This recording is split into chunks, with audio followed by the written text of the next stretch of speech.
Cool. Okay, we're recording. How are you doing, man? I'm pretty good. Yeah, I just got back from New York City, which was really fun. Yeah. I'm kind of like trying to get into like learning how cities work, which is kind of cool. Oh, interesting. At what layer? Like practical layer, because I'm really bad at pretty bad Like at navigating a city? navigating and all that Not stuff. like how a city manages its governance? No, maybe in a couple of years. Okay. No. Okay. Like how to get around a city. Yeah, like how the subway works and blocks and try to keep it's different in every city. Yeah. Cool. I want to let you lead. Okay. I'll answer and we'll wander and hopefully we'll get to some places that are clearer than they are at present. Yeah, I think a lot of it. Well, I don't know. So it's a weird. I feel like I'm in a weird state of knowing about this stuff because I have had no formal introduction to any of it, but at the same time, I think I've absorbed a lot of it, just from overhearing my dad say the same buzzwords over and over again for Sure. years. So, being indoctrinated. Yeah. So I feel like I'm kind of in a weird state, but I think it'll be good. And I'll bet it will help other people who find themselves in similar states. If we are successful today in creating greater clarity for you, that process of creating greater clarity for you will be useful for others. Like Fernando was like, "Are you going to record that conversation? Because I would love to share it with Brendan." So okay. She's like, he wants to understand better too. Mm-hmm. Yeah. Cool. I guess so. Should I start off? Yep. Okay. Hey, look at this. Hey, how's it going, Eric? It's going good. I was talking with my dad a little bit this morning, and basically got a little very brief understanding of the very broad, I guess purpose of what Ceptr is itself. And in my understanding, it's to basically advance the idea of collective intelligence, which in my mind is right now the biggest example of that is I guess governing bodies and communities, and the idea that basically decision making that's not just one person, and to advance that beyond what we have right now, which is in the structure of a hierarchy, because that isn't working for stuff that really matters. That's what I'm just gonna listen initially. Okay. So I guess from there I would ask what are all the pieces that are necessary to actually make that happen and to do that? Sure. So I will start. I'm not going to go into the pieces right away because I think that loses us in the weeds. I want to try to get a view of the forest first. Okay. I agree with your dad. It's about improving collective intelligence. Okay. I think that word choice can be confusing for lots of folks. Now, you have a background in a life where that's not quite so foreign. Mm-hmm. But folks in, normal land, normal world, might hear that and be like, huh? I've had experience with that because, so I'll be sitting there while someone asks my dad, what do you do? And he starts telling them, and he says it like this. I am designing DNA for social organisms. I'm like, wait, Dad. Nobody knows what social organisms are. Most people don't really know what DNA is. You gotta say, I'm designing DNA for social organisms, and then maybe they'll have a better shot at understanding it. Because I think in his mind, especially, that stuff's already it's already clear. It's our jargon. And we have a lot of shared understanding about what DNA means, and nuanced ways of thinking about that as a place that particular information is written and on which it's carried, and et cetera, et cetera, et cetera. So, okay, so to pull it out of the weeds, and I'll just make clear like what my earlier associations with that word, collective intelligence, were. That felt like hippie talk, right? That felt like spiritual woo-woo. There is a single hive mind, right? Kind of like, okay, so we're trying to make this thing that's like an imaginary, to me, maybe thing better. So that's like, that doesn't feel right. I have a little way to unpack that, I guess, or I'll try to with a little bit of a story. Okay. And this won't be super unfamiliar to you, but it may be helpful for others too.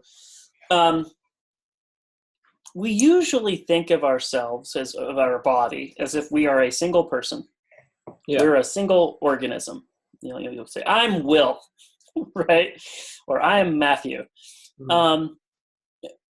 But we know that there's a lot of parts that make up that individual organism. Mm-hmm. That there's all the cells, the human cells that are running processes. There's also the non-human cells, the non-human organisms, it's not just cells, like bacteria, that are an integral part of what makes you, you. Yeah. And this has actually been really apparent for us in the Metacurrency Project, because Jared has battled with some gut bacterial issues where he didn't have 90% of the species of bacteria that a body needs to do what bodies do. There's a variety in terms of what gut bacteria humans have, but they say on average it's something like 500 or 1,000 species of bacteria in your gut. And Jared had at one point 50. So you can think of it as him missing 90% of the machines in the factory that transform one kind of resource, one kind of molecule, into some other kind of molecule, right? Or some other kind of thing that feeds some other process, some other bacteria that transforms it. It's basically what takes food and turns it into things like neurochemicals, and all of the other, like we eat an apple and then and we eat some meat and we eat some salt and we drink some water, and those chemicals get changed into a bunch of other things. So as humans, instead of, The Economist wrote an article on this a few years ago, people have started to shift their concept of what it means to be a human, that we're not a species, we are a meta-species. We're actually a whole bunch of different organisms collaborating to create a coherent entity. And that entity it's not separate from the world around it, right? Like I'm dependent on getting air, like at least every few minutes, and I'm dependent on getting water, like at least, or preferably every day, but at least every few days or weeks, whatever. Food on some slightly less frequent schedule, but I need all those things to come in. And I need other things to come out, right? Like poop or sweat or pee or whatever. Like you're familiar with all the flows stuff, right? Yeah. But what's going on there's this complex collaboration happening between all those little parts that results in a stable-ish layer at this layer. Now, Matthew drinking water is actually different and operates differently than Matthew drinking tequila, right? Yeah. I become, when I'm collaborating with a bottle of tequila, okay, and all of my cells start collaborating with that bottle of tequila, the processes change. What I am sensitive to changes. The way that I interact in the world changes. My ability to respond changes. And so this idea of a static entity is a bit of a fiction, right? That what's really going on there is these complex sets of relationships and interactions. And so when we talk about collective intelligence, at one level, just an individual is a form of collective intelligence, right? It's all of these different things interacting and resulting in some higher coherence. The layer at which we're trying to work on that stuff has to do with social, what you might call social intelligence. Okay. It would be a different way of framing it.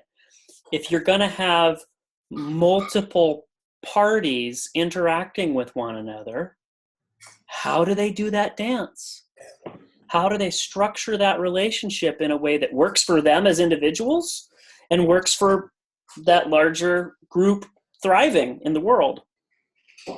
When you had asked the question, you set it up and you framed it as being about decision making. And it is about decision making, but it's about more than that. There's a few layers, and if we think about what it takes to take action as an individual or as a group, it's a few different things. One, you have to sense. You literally have to have the sensing capacity to recognize that there's something there. If you don't have an ability to sense light, you might not notice when there's light and when there's not. You wouldn't notice the difference, right? Now, if you don't have the ability to sense light, but you can sense heat, you might be able to feel when you're in the sun and to turn towards it. Sunflowers can do that. Now, I don't know if they can do that because of the heat or because of the light, but they have an ability to sense, right? So one is the ability to sense. Two is the ability to interpret. To have that sensing that some signal, something has hit your eardrum or your eyeball or your skin, right? And it triggers a reaction. It triggers the firing of some signal, and that lands in a way that your brain, let's say in our instance, interprets. It goes, ah, hot, right? Or it goes, oh, that's an interesting idea. We have the ability to sense. We have the ability to interpret. We also need the ability to decide, right? Okay. But you can't make decisions until you've sensed and interpreted stuff. And interpreting normally means that this new signal is landing in a context, an embodied context, literally on your body, in your brain. Architecture, right? Like it lands somewhere. And it basically interacts, like that signal interacts with the architecture that it hits. So there's one thing about the brain architecture, like I heard this word, snake, and it triggered fear in me, right? Now babies, when they hear the word snake, when they're brand newborn babies, that doesn't trigger fear, right? They might see a snake and go, oh, right? There might be something there, but the word snake, no, that's But over time, through experience, somebody might develop, they might have a fear of snakes. They might associate that with the word snake. At some point, somebody goes, snake, and they go, ah! That's an architecture, that signal, that auditory to some sort of neural network processing thing hits that goes, fear. Trigger the, fear. The other side of this is that it's not all in the brain. It's also in the body. That if you're a tennis player and you had watched lots of tennis, and even if you had played tennis for much of your life, but you've then had an injury and you've been out of the game for a year with some like shoulder, elbow injury thing, when you come back to play, you may have all those processes. Maybe they've deteriorated a bit, but the mental side's there. The arms are not. So you could see a ball coming and try to do something and it just doesn't happen, right? Because you don't have the architecture in place to act on that signal. In the same way, I see the ball coming, I'm trying to hit it with top spin and I miss entirely. So it's not just brain, it is body. So we've got sense, interpret, decide. So that was really, all of that stuff had to do with the interpreting for the most part. A little bit, we were skipping ahead a little bit to acting. But in sense, interpret, decide, prioritize, act. And the decide and prioritize are a little murky. They're probably mixed together in some way. But there's decisions that we make about what we would like in the world. And then there are prioritizations that happen about which ones are most important or pressing and need to be dealt with first. Mm-hmm. And because we don't have unlimited time and we don't have unlimited ability to do multiple things simultaneously, we're always prioritizing. We're making decisions about what to go do. Mm-hmm. And so at one level, decide has to do with what's desirable. You know, there's some element there about want, you know, what do we think is good, etc. That's really intimately tied with the interpretation stuff. And I'll try to wrap it up. Prioritization has to do with, hey, how do I choose between the things when I'm forced to? And then action has to do with going out and actually doing. And when it comes to groups of creatures, but we'll say humans for simplicity, since that's really the layer that we're working on right now. With some caveat, there's some amount of, hey, computers will play a role here too, right? But with humans, what we've got is, that gets really complicated because you're sensing and you're interpreting and you're deciding and you're prioritizing and you're action taking aren't just a single individual who's got those all in their own mind. That's happening across groups of individuals. And some of the actions that are being taken are happening in parallel. In fact, all of them are happening in parallel. And the ways that they're happening affect the other ones. And so there's these weird, interesting interactions across all of those. It's not just this linear sense, interpret, decide, prioritize, act. It's all of them interacting in this kind of dynamic way. And so this at one level, it's, can we create new ways in which groups of individuals can dance together that enable them to do better sensing, interpreting, deciding, prioritizing, acting, that work better for them as individuals and better for the group of them doing that dance? The dance that we're most familiar with is the top-down hierarchy stuff, and money. Those are dances that we're really intimately familiar with, and we talk about in schools and things. People talk about this stuff a lot. Go ahead. So how does like money fit in the same way to that, the sense, interpret, decide, prioritize, act like structure as like, because I can see how like kind of the hierarchical, basically politics, right? Like talk me through that part and then we'll go into money. You talk me through politics, let's say, or a big company. So it's, okay, a big company. That's no. Let's keep it with politics for right now. Politics? Okay. It seems like, well, I feel like ideally in like a democracy, it would be mostly just like, so the sensing is just trying to gauge the general sense from everybody, and that's like voting on things. Oh no, that's like, I guess the sensing is just like everybody just like taking in information, like feeling whatever they want to feel about whatever's going on. Okay. This reminder keeps trying to remind me.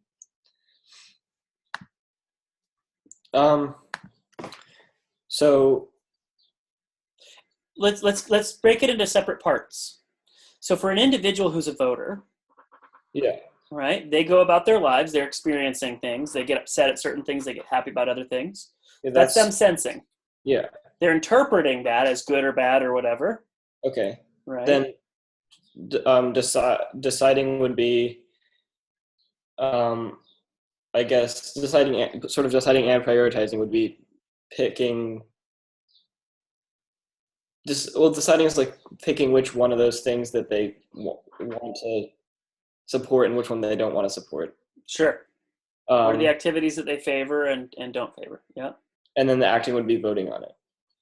Voting is one of the actions. It's a primary action. There's also lots of other actions in a functional democracy, right? There is writing letters, lobbying. There is going out and protesting in the streets and getting other people's attention on stuff. There is deciding to run for office, right? There's all of these different ways, but if you're just operating there, the simple one is voting. But the additional ones are conversations. You know, one of the actions people take, you see all the time, they rant on Facebook, right? They share things that feel like it resonates and it needs to be shared. So those are forms of action as well. And the prioritization could be choosing between the different actions. Yep. Possibly. There's a million things I can do with my day. Am I going to spend my time going to this protest? Or am I going to go on a date? Okay. You know? Or should I go write a letter to my congressman right now, or should I go vote or something? Yep. And, you know, voting, so we'll keep it simple. We'll keep it at voting because the other things are a little more abstract. Not that they're not concrete things, but the voting one leads us into what the mechanisms are that we've set up in the United States for how the sense-making that happens in the general populace gets translated into action-taking at a collective level. Okay, so, okay. So let's go to somebody running for public office. All right, a congressman, let's say. As what the congressman, how the congressman goes through when he's running. Let's make it about running first, and then we'll go into when they're in Congress.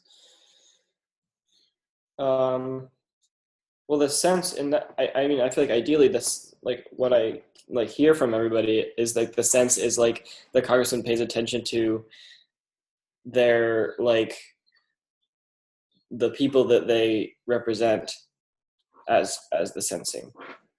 Yep, that's the story we tell. And is that all of the story? it's probably also more about what that person wants and also like what they feel is right and also who gives them money. Yep, because they're trying to win office. And in order to win office, they have to get the votes. And in order to get the votes, what they pay attention to is what's going to get me those votes. And sometimes what's going to get me those votes is being aligned with what the electorate is sensitive to. Sometimes what's going to get them those votes is what's aligned with what the people are who can give them money so they can get a message in front of that electorate so they can sway people into voting for them, right? And as you said, sometimes they have their own thing that they want to get done. They're still paying attention to those other things, but they're trying to figure out most of what happens in a political campaign. What they're sensitive to is message. What they're sensitive to is image, is how they are perceived, is whether they're saying things that will activate voters to come and take action, to vote, literally, or activate volunteers to come and work on their campaign to drive others to vote. Sometimes it's how they can activate people to work on their campaign to drive others to not vote, to interfere with opponents' bases voting. So they're sensitive to what will get them elected. They may also be sensitive to their own internal stuff. They're also maybe sensitive to as a side effect of that, what does that electorate care about, or what do the specific constituents who can provide big dollars to run marketing campaigns, what do they care about? When they're interpreting, they interpret the signals that they receive on the basis of their past experience. Hey, when there's a big scandal, it probably doesn't do well for me. I should probably take action to avoid big scandals, right? Or I should take action. Trump is a little outside the box on this one. Trump seems to invite scandal, and it was really useful for him getting elected, right? He was good at getting free press because he didn't care if he looked bad at one level. So we've got sense, interpret, decide. They're making decisions about where to allocate resources. Am I hiring this campaign manager? Am I firing them? Am I going to say I'm for taxes? I'm against taxes. I'm in favor of the wall or against whatever, right? So they make decisions there.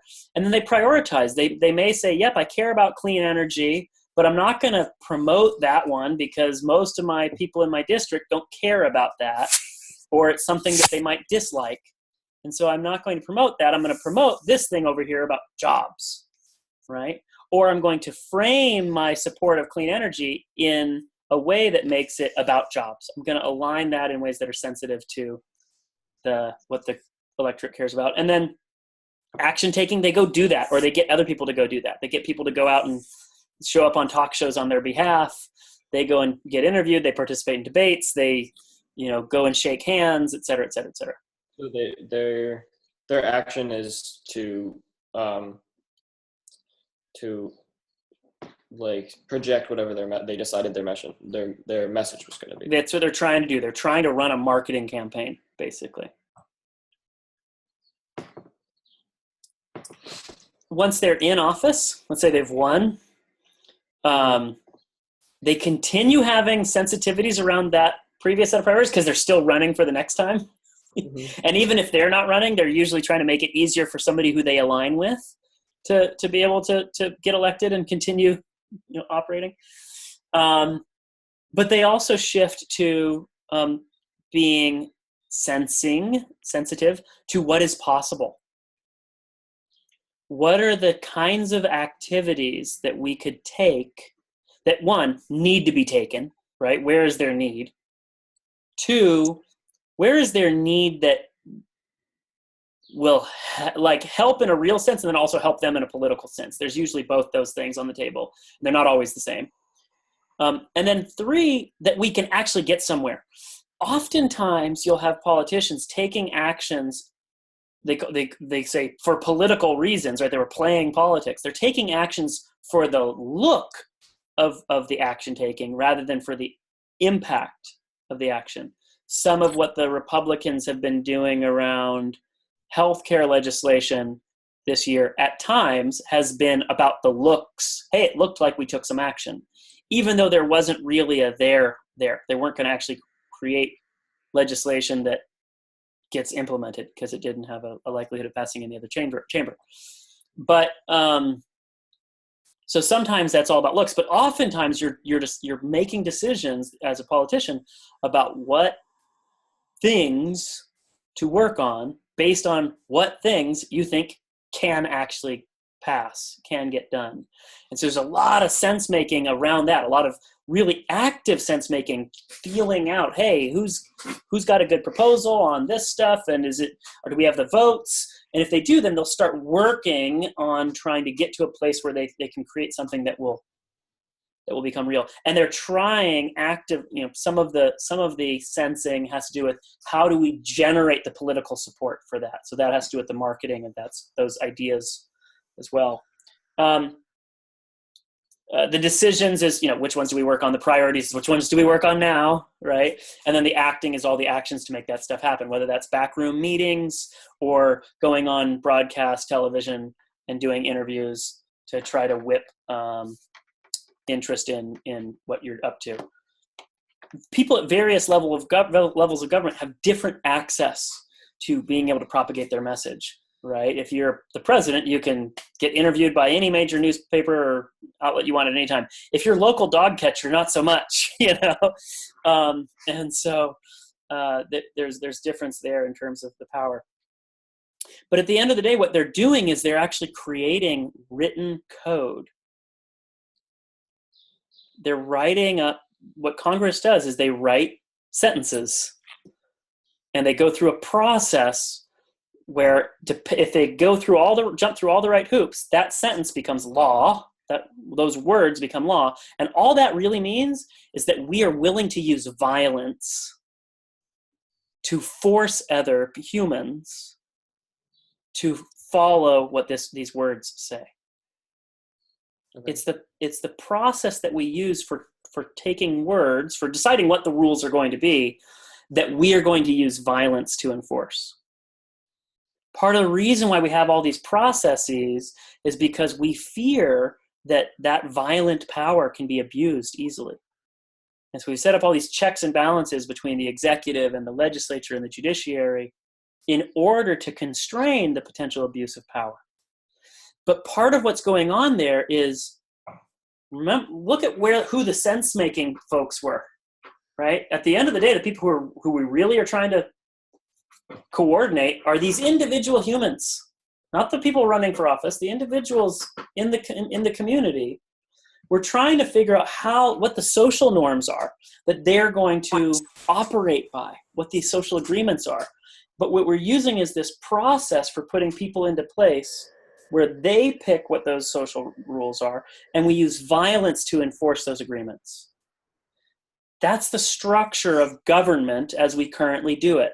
And we've got processes in place for trying to limit the abuses of that violent power. Mm-hmm. But it's the structure that we use is we come up with rules and they're one size fits all for everybody. It's a rule that is true for the entire community. Money works a little differently. There's power involved in money as well, but without going into the details of the architecture of money, if you've got dollars in your pocket, you and I don't have to agree about how you are going to spend those dollars in your pocket. If we were to do this in like a we voted sort of way, it would be like, well, we passed a law that burritos shall be bought, or something like that. That sounds pretty like a bad way to do this stuff. And in fact, this is part of the disagreement between the United States and the Soviet Union during the Cold War. Centralized decision-making about consumer behavior, about not just consumer, but citizen behavior. That the activity of how individuals would spend their time, what sort of work they would do, what they would get in return for that work. The totalitarian model of that is if we centralize that, we can create some scientific processes that will optimize. But it's being optimized from a particular perspective, the perspective of the people that are running the whole thing, essentially, from the view of the community as a whole. And the alternate model, the money model that we use today in the United States, capitalism, but more importantly than capitalism, just markets and money, is that individuals are able to make decisions about how they are going to spend their time. I'm going to spend my time doing this in order to get compensation. I'm then going to use that compensation in order to buy a burrito or an iPhone or a bicycle. And that actually is a much more distributed form of decision-making than the top-down stuff. So when you hear big government is bad, that's really what they're referring to. What they're referring to is that this top-down approach to deciding what our priorities are and deciding what we're going to act on, while it's appropriate maybe for certain types of decisions, it's really not great for the more general, how are we as individuals going to prioritize our own time? And what are the needs and desires that we want met as individuals? So those are the two sides. Now, I'm going to pause because I want to give you some time to reflect back and ask any additional questions. You're very familiar with the fact that, your dad, Arthur, me, others in the project don't think that the way money works is sufficient, is good enough to help us do the kind of sense making that we want to do. But at one level, what you had asked earlier, hey, what's the role? How does money deal with the sense, decide, interpret, all that kind of stuff? It's a signaling system that enables one individual who's sensing stuff for those needs to be communicated to another. And the fact that this other person helped them, like I gave you a loaf of bread and you gave me some dollars, the transfer of those dollars makes my giving you a loaf of bread visible to the next person that I'm looking to interact with. And it's proof that, hey, I gave someone bread just now, so you could maybe help me out, and that would be equal, wouldn't it? But it's not proof that I gave them bread. It's proof that I helped someone. Well, yeah. Right. So it's a little, it removes all the details. It actually removes all of the details about the social relationship. Yeah, and it could be like I gave him a gram of cocaine. Still got money. Yeah. Right. So that what gets lost in the process is the history and the relationships. And there's a benefit to that. What the benefit to that is that the person who I'm about to interact with doesn't have to know the whole history of events and relationships in order to interact with me. that it makes it so even though they don't have access to that whole history and they aren't able to keep track of all the stuff that I've been up to. You just trust the system that and what that's exactly right. And what the way that most people think about this is a little different. They think about it as, I want the money so that next time I have needs that I want met, somebody will be willing to meet them. They don't recognize that it's actually also the other way around, that I am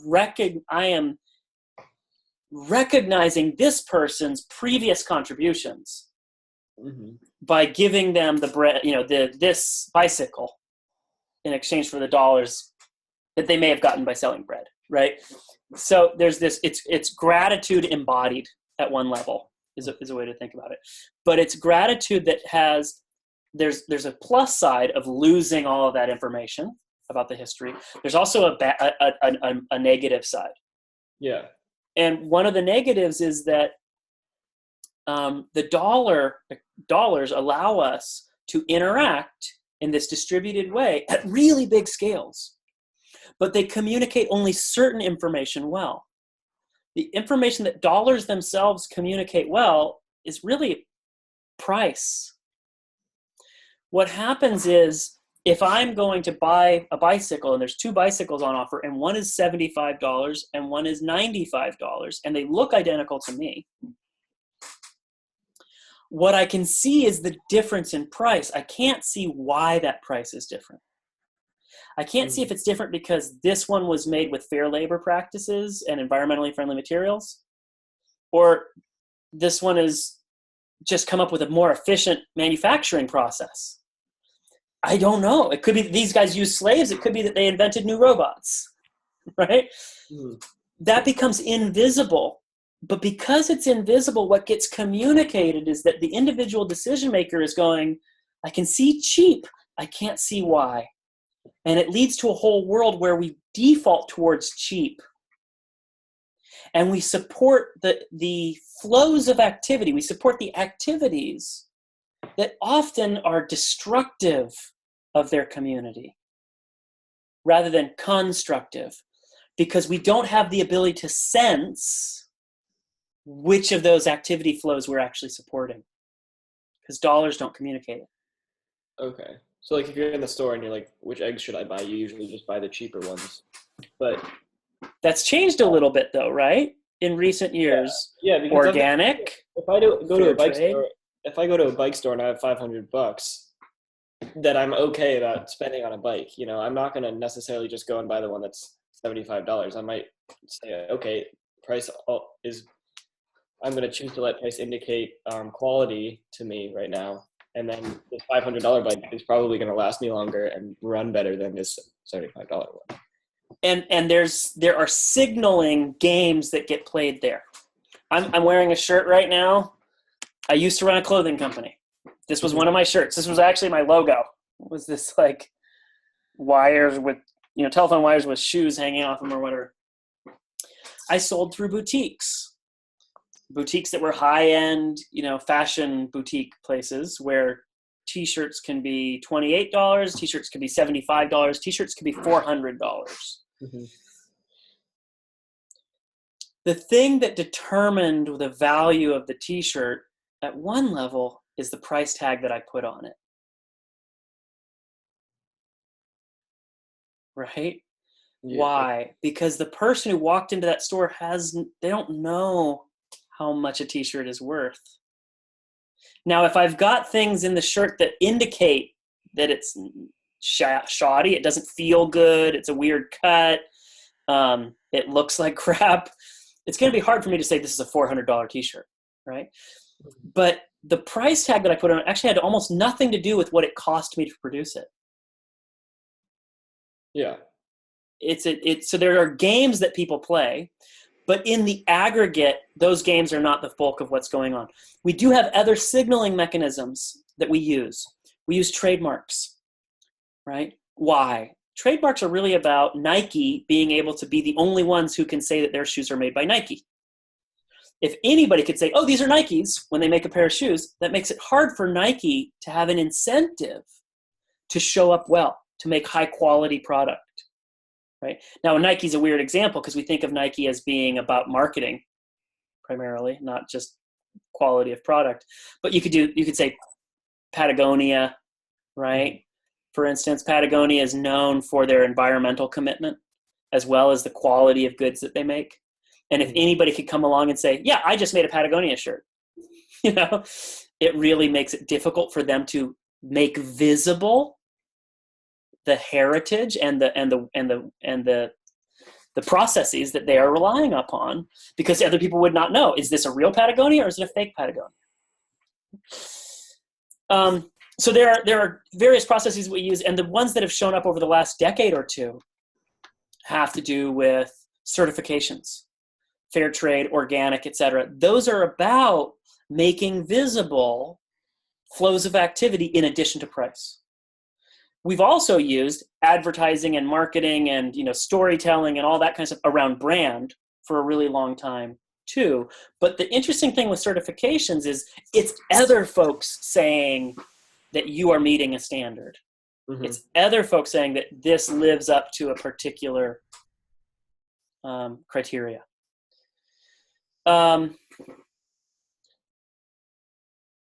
You're right in that we don't make decisions solely on the basis of price.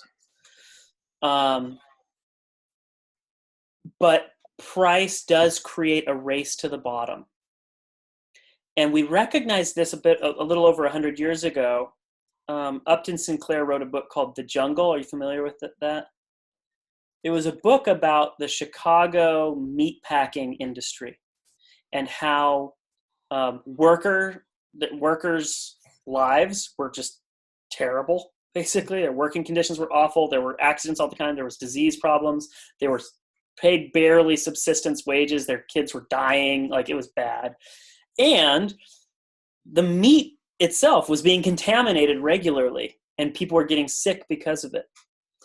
And the larger awareness that kind of came into being around all of that at the end of the 1800s, early 20th century, was markets by themselves don't lead to a balance that supports humans thriving. That money alone and prices alone don't get us there. There's a lot of value that gets created. There's a lot of activity that gets facilitated by this ability to make visible that you help somebody else.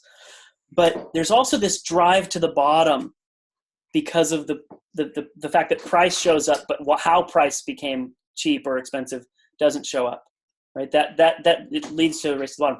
And so we adopted a whole bunch of mechanisms to support the world, to create the world that we wanted to live in, despite the fact that markets don't self-steer as well as we'd hoped they would.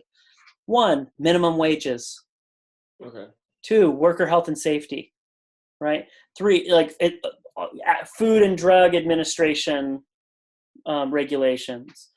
And what happened there is that we went, hey, the market doesn't solve this by itself, so we need to use government and the threat of violence to set floors of, you can't behave any worse than this and have it be acceptable. So the threat of violence there is, hey, your company's paying your workers $2 an hour. If you keep doing that, we're going to come and take your stuff. We're going to put you in jail. Okay, yeah. Right? If you continue doing that, we're going to put you in jail. We're going to shut down your company. We're going to take your assets. Yeah. That is not acceptable behavior in our community.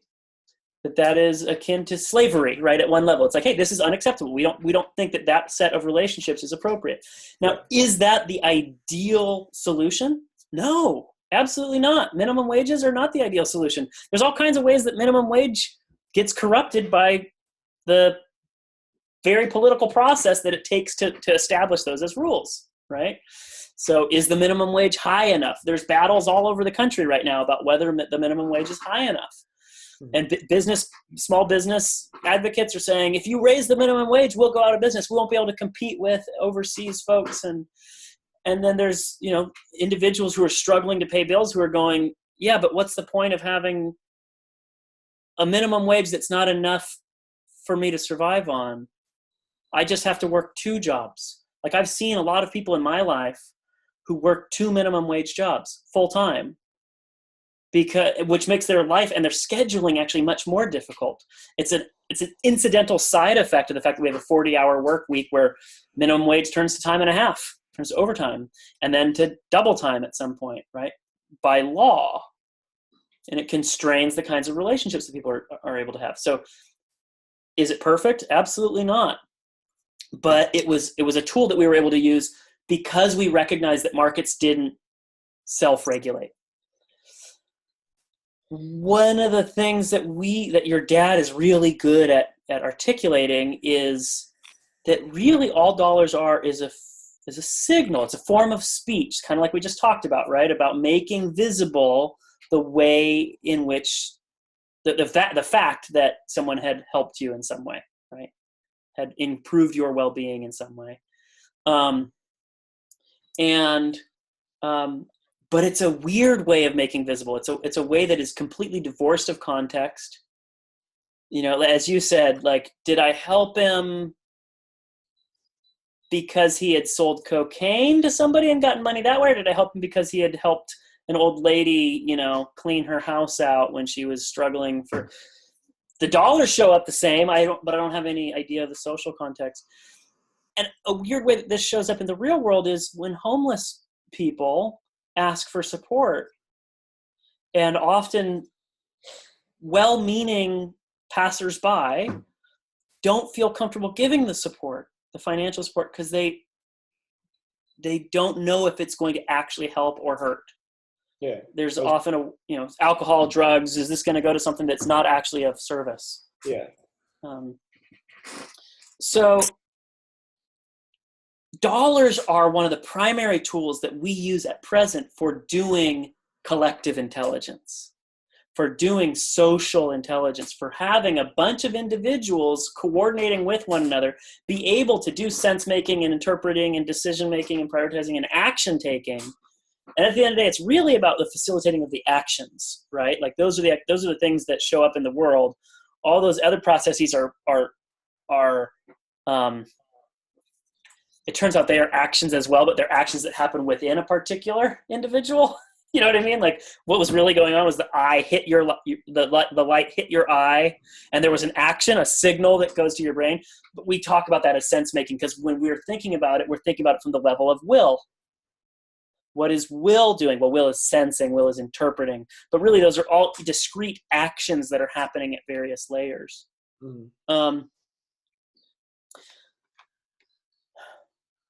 When you look at how communities do sense-making when they're in small villages, it's very different from how we do it today.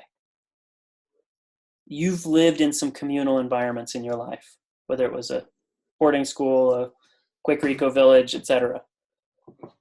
You're familiar with a lot of the processes that communities use for doing sense-making. And you're also familiar with some of the informal processes, whether that's people coming aside and just two of them chatting, gossip, like all of these other little things by which information spreads around the community and people coordinate their action and make decisions about what they're going to do themselves and with one another. When communities get really big, it's those systems, those informal systems that we rely upon for sensing what's going on, being able to interpret and decide and prioritize and take action about another individual, those become really hard. When you're in a 1 million person city, it's hard to know if the person who's in front of you is how you should relate to them. It's hard to know if I do this, will it help? If I do this, will it hurt? Will they hurt me? Because the context is too big. There's too much information to keep track of.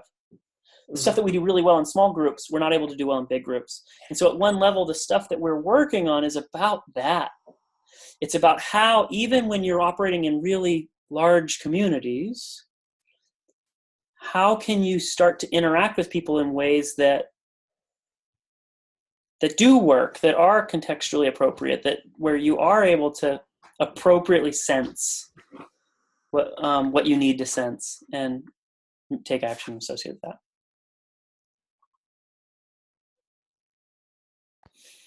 Okay. So, and that's where the whole, like, that's the technology that comes in. Like, this is what's being built is technology that's going to help, like, fill in the gaps there. Yeah, and we think it's technology that actually supports social processes, like technology that supports cultural practices and groups deciding, hey, these are the rules that we want to play by, or these are the things that we want to make visible, right? That if you're running a particular type of community, it could be a babysitting co-op, it could be a poker game. There are particular signals that you're going to want to pay attention to. So one of the signals in a poker game is like, what are the cards that are face up? Mm-hmm. You know? That's what you're sensing. Yep. Yeah. Another signal is, did everybody get dealt the right number of cards? You know? Like there's all these little things that we pay attention to. Has Bill been dealt the 5th card yet? You know? It's an important part of the game. Babysitting co-op, one of the signals you might want to pay attention to is, did Jane pick up Billy at the time that she said she would? Or was she 15 minutes late? Mm-hmm. And that's a signal that you might want to generate for only your own record keeping. So you can go, man, Jane's been late picking up Billy 15 times in a row. You know? You might want to share that with others. You might want to share it publicly. But those are decisions that the group needs to make and that those individuals need to make about what sorts of activity they want to make visible, because it helps them to start to steer. If I know that Jane always picks up her kid late, then I can't accept watching that kid if I cannot be late somewhere else, right? Like, so it starts to enable me to be wiser in the decisions about who I'm going to interact with and how. And at some level, what goes on there is that in order for us to do that, we need to have a way to share those signals, to be able to first generate those signals, to store those signals, and to make decisions about the sharing of those signals. And we have to be able to do that in ways where each of us is actually in control, at least of the signals that we're generating. That if the rules of the game that we're playing feel like they're not working for us, we have to be able to start deciding to play by different rules. Which means that the rules actually have to be held by each of the individuals. Okay. One way to think about this is that this is how language and culture already works. We talk about rules as being held, like we talked about laws earlier, right? So we've got this fiction of the way that it works is we elect people and they make laws and then they use police. But the truth is, it's only if individuals in the community are willing to stand up and demand that those words be enforced, right? Yeah. We only get that if people demand it. You only get it if the police actually enforce the rules. You only get it if the people who are there call the police when those rules are violated. You only get that if the people themselves step in and say, hey, that's wrong, buddy. That's against the law. The rules themselves don't do anything. They don't do anything. They're just words on a page. They don't act. Words themselves don't act. And they also have to be interpreted before they can be acted upon. Yep. Right? Because words don't have inherent meaning. They have to get interpreted. Like it says interpret, and each individual interprets them in their own way, lands with them in a particular way, and they make decisions about, am I going to step up right now and go, hey, stop yelling at her? That what you're doing is wrong. And sometimes it's what you're doing is wrong because it's illegal, and sometimes it's what you're doing is wrong because it doesn't feel right to me. But it's the same thing. It's that they have an inside of their body and brain, right? They have an embodied belief about what is appropriate, about what is expected, about what they want to participate in, what they're willing to participate in, what they're willing to stand up for. And we think that one of the advantages of that, the fact that culture is actually held locally in each of the brains and bodies of the participants, is that it actually allows for a lot more diversity. It allows us to disagree about what's appropriate and to try different paths. And sometimes those different paths will prove really successful. And when they do, other people will go, oh, that's interesting. And they might start jumping into that. And other times those paths will prove really unsuccessful, might even prove deadly. And other people will go, don't eat the purple berries. Right? Okay. And that actually ends up being useful for the community as well. But the fact that we were able to do different things because we were trying different things separately enabled those failures to not prove catastrophic for the whole community, which actually gave us the freedom to try new things in the first place. So this distributed way that we do culture and we do language, you have a version of English in your head, I have a version of English in my head, your dad has one in his head, right? The fact that we don't all have identical language is part of what enables us to come up with new language. Yeah, because one person invents some new word and someone else says, oh, that's useful, I'm going to start using that. That's exactly right. They don't have to go to the dictionary police and get it approved before they can start using it. Yeah. Yeah, and so it's able to propagate. What happens is you have a community because of the ability to coordinate amidst disagreement, amidst misalignment in these ways, because it's locally held state, essentially, locally held versions of language or culture or whatever.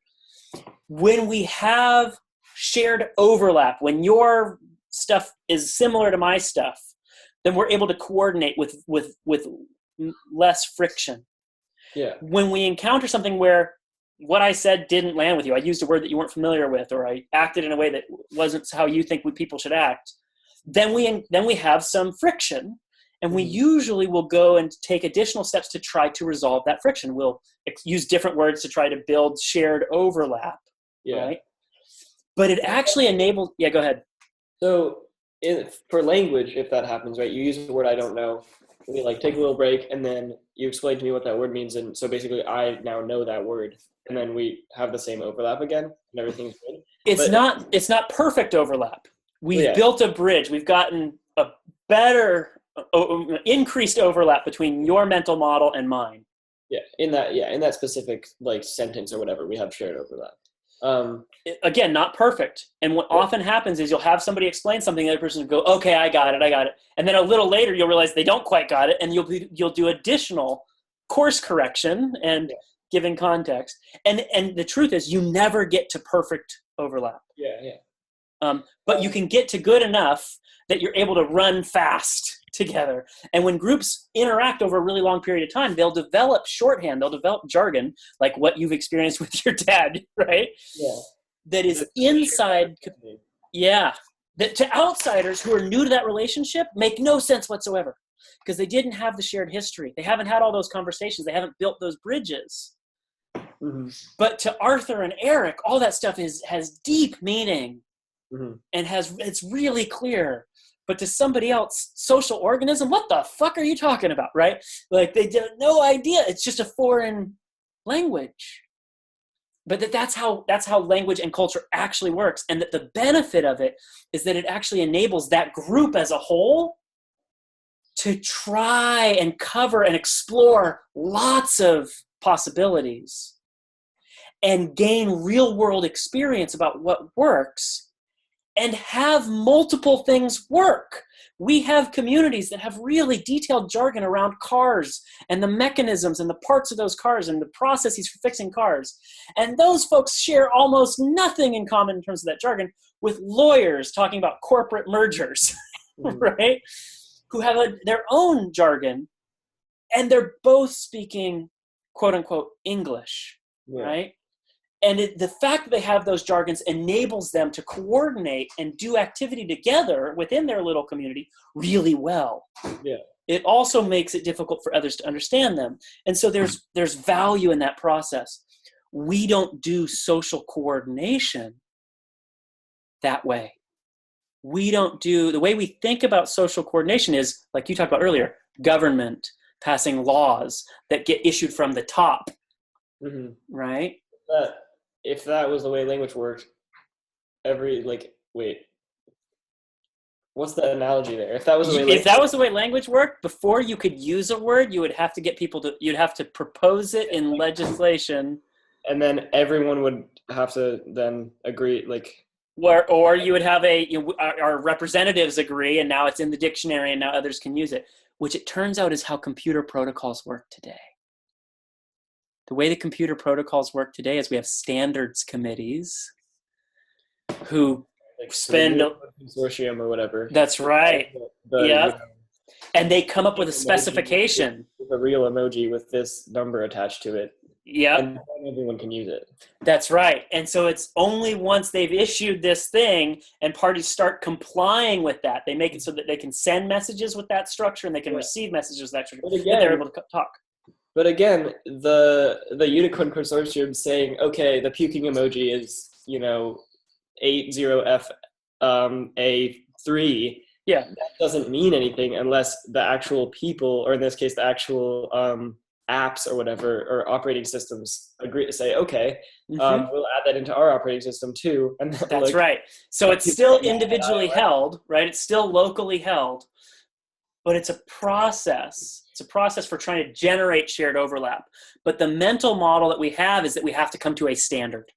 Mm-hmm. And part of what Arthur and Eric and the rest of us are trying to work on is, how do you enable that to happen when your standards are actually slightly out of alignment? Like, if we've got 3 points that we could build bridges across, but these ones don't work together, we should still be able to use these 3. Yeah. And right now, the way that our systems work is that's generally not the case. So it's like more organic ways of doing like agreements. Okay, yeah. So for us, it's about, exactly. The organic is it. We're trying to copy how natural systems actually function to enable individuals to form agreements about communication and to be able to facilitate forms of communication that are better at evolving, that are better capable of adapting as new things show up or as new circumstances are faced, as new experiences occur, right? Sometimes, like, you've been using something, like let's say all 4 of these things are working and we're doing great, and then all of a sudden I start to have some really negative experiences using this channel. I get burned 4 times in a row. And if I'm not able to shut off that channel, I'm going to have to shut off all of this. And you see people do that. They go, I'm not going to be on Facebook, right? Or I'm not going to be on the internet at all. You'll see people drop off because they don't have other alternatives for, how can I sculpt this in a way where it works for me? It's sort of a take it or leave it system in a lot of ways. I would love to have Facebook without the ads and the clickbait. I don't get to make that choice. Right? So if we say, is it fair to say that language is pretty good at being organic like that, like the way what we're trying to get to with? Yes, and language is kind of tricky in that we have this weird thing in our heads in terms of how we think about language. We think about it being words and definitions, and really what language is associations. And those associations are internally held. I talked earlier about snake, right? Snake, for my college sweetheart, snake wasn't just a word. And it didn't just mean, thing with no legs that crawls or that slithers. It meant fear. Yeah. It was embodied. And our experience of language is wrapped up with our experiences, right? The conversations we've been in, the books we've read, the activity that we've engaged in. And we embody those experiences, and then we have used the word language to talk about the words part, but it sort of creates this artificial carve-out, separating that stuff from all the lived experience that actually results in that language adoption and creation, right? And it's not to say that the kind of standards processes that are currently used for computer protocol stuff, it's not to say that those aren't of any use. They are definitely of use. but that particular mechanism seems to be pretty bad at handling change. Mm-hmm. And in part, it's because they don't have tools that enable them to handle change the way that you and I do language naturally. Computers were not built to work the way that we actually work, the way that we think nature works. So at one level, what your dad is dedicated to is trying to enable the machines that we're relying upon to facilitate communication between us, for those to start being able to use the same organizing patterns and communication patterns, the protocols, literally the organizing systems that seem to work in nature, right? At one level, there's a pretty deep belief that, oh, we see this stuff in nature all over the place because it works better. It actually thrives better, and the systems that relied on these patterns survived and persisted, whereas systems that relied on competing patterns, kind of like the ones that we're using right now in governments and corporations and computer standards committees, those patterns we don't see in nature so much, probably because they don't work as well. Okay. So I'm trying to pick like I guess trying to construct an analogy between something that already exists and is working. So like maybe language, or maybe has too many caveats. Language, I think, is a great one. I was wanting to kind of be clear that there's more to that story than meets the eye, but I think language is actually one of the best ones that people can wrap their head around. It's easier than for me. It's language, and then from there you can build a bridge into culture, and from there you can build a bridge into social agreements, right? But like language, I think, is a great starting point. Okay, so I'm trying to like compare language, which does work as like a distributed system.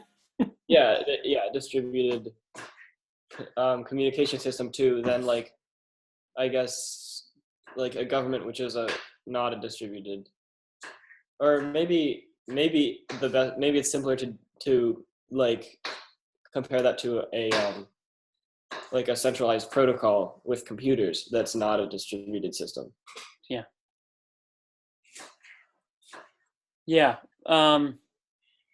Because at one level, what that protocol, that standardized centralized protocol is a language. It's a vocabulary. Mm-hmm. It's a semantics, right? That defines, if you structure your message in this way, then like HTTP, HTML. Let's just deal with HTML.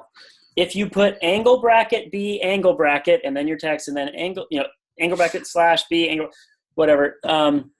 If you do that, the text in the middle will be considered bolded. Mm-hmm. So if you want the web page to show up as bold, put this structure around the words. And then on the other side, the person who's writing the application for the web browser goes, if we see angle bracket B angle bracket, we will use this alternate font, this bolded font, right? Yeah, again, the angle bracket B doesn't mean anything except that both sides think it means the same thing. That's right. That there is overlap between them and their expectations. And the standards committee stuff has been a process for generating that overlap.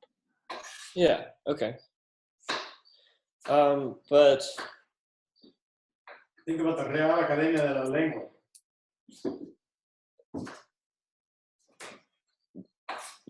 Can you articulate? Can you expand? So if you have the Real Academia de las Lenguas and you're only allowed to add a new word into the language if they say so, that's your centralized thing. In Spain, there's a organization that controls the language, the official language, I guess. And are they actually capable of controlling the language? Of course not. But what a fun fantasy, though, right? Imagine if they were. Imagine if it was illegal and you could go to jail if you used a word that wasn't approved by them. Yeah. That would be kind of like the example. Or imagine if you use a word that wasn't, it's more like if you use a word that wasn't approved by them, no one would understand what you were saying. Well, that'd be even worse. Yeah. that's how it like compares to a computer. So, Well, but when you're talking about decentralized systems versus centralized systems, it's the other way in that, especially if you're talking about things like money, right? Because money, you go to jail if you issue money, which means that there are only certain approved centralized entities that are allowed to talk about what's valuable and what's not valuable. So you can move your analogy into that space if that's where you're headed, but I'm not sure if that's where you're headed.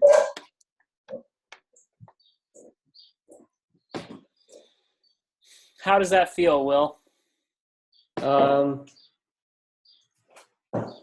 Which part? I mean, do you feel like you've got a bit of clarity there? Yeah, I think so.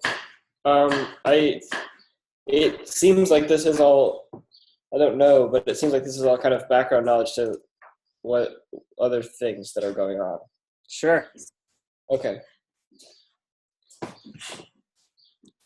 I'm going to go back to letting you lead. Are there other questions that you had or that you have now?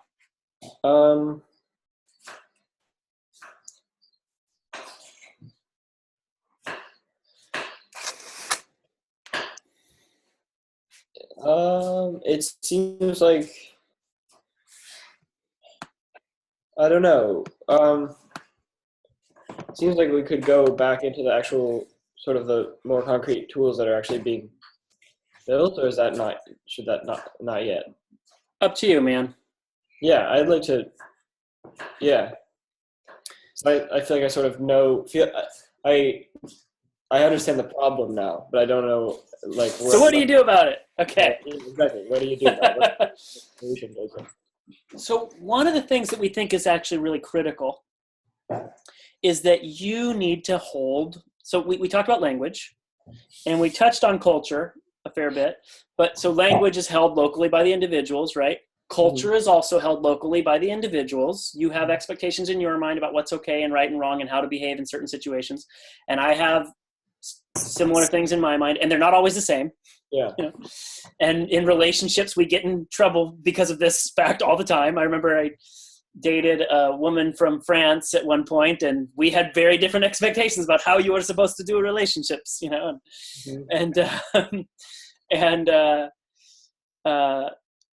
So the simple example that I've actually written a blog post about that I haven't published yet is that in Hawaii, I'll start with Bali. In Bali, there are lots of tourists who have lots of money to spend, and it's an island paradise kind of place. And police don't regularly ask people for bribes where you can pay the fine now. They're not shaking down tourists for bribes.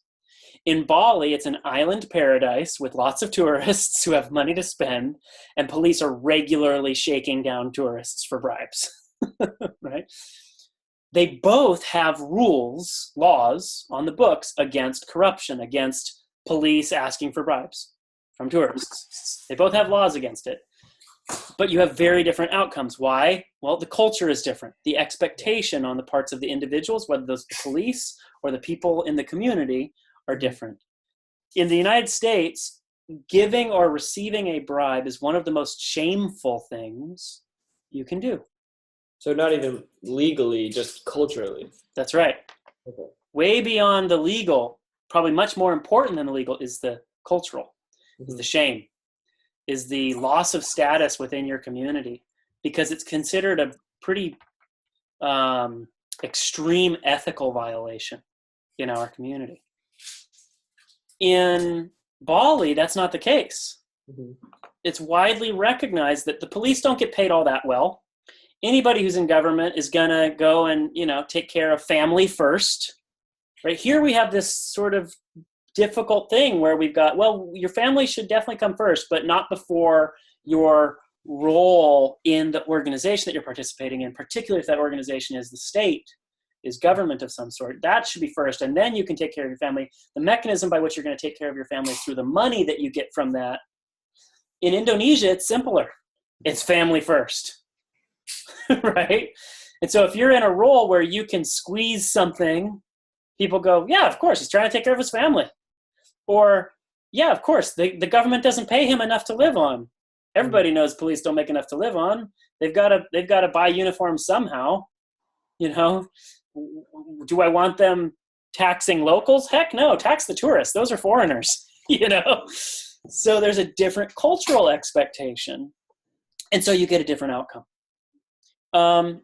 Again, that cultural expectation is held internally by lots of different individuals.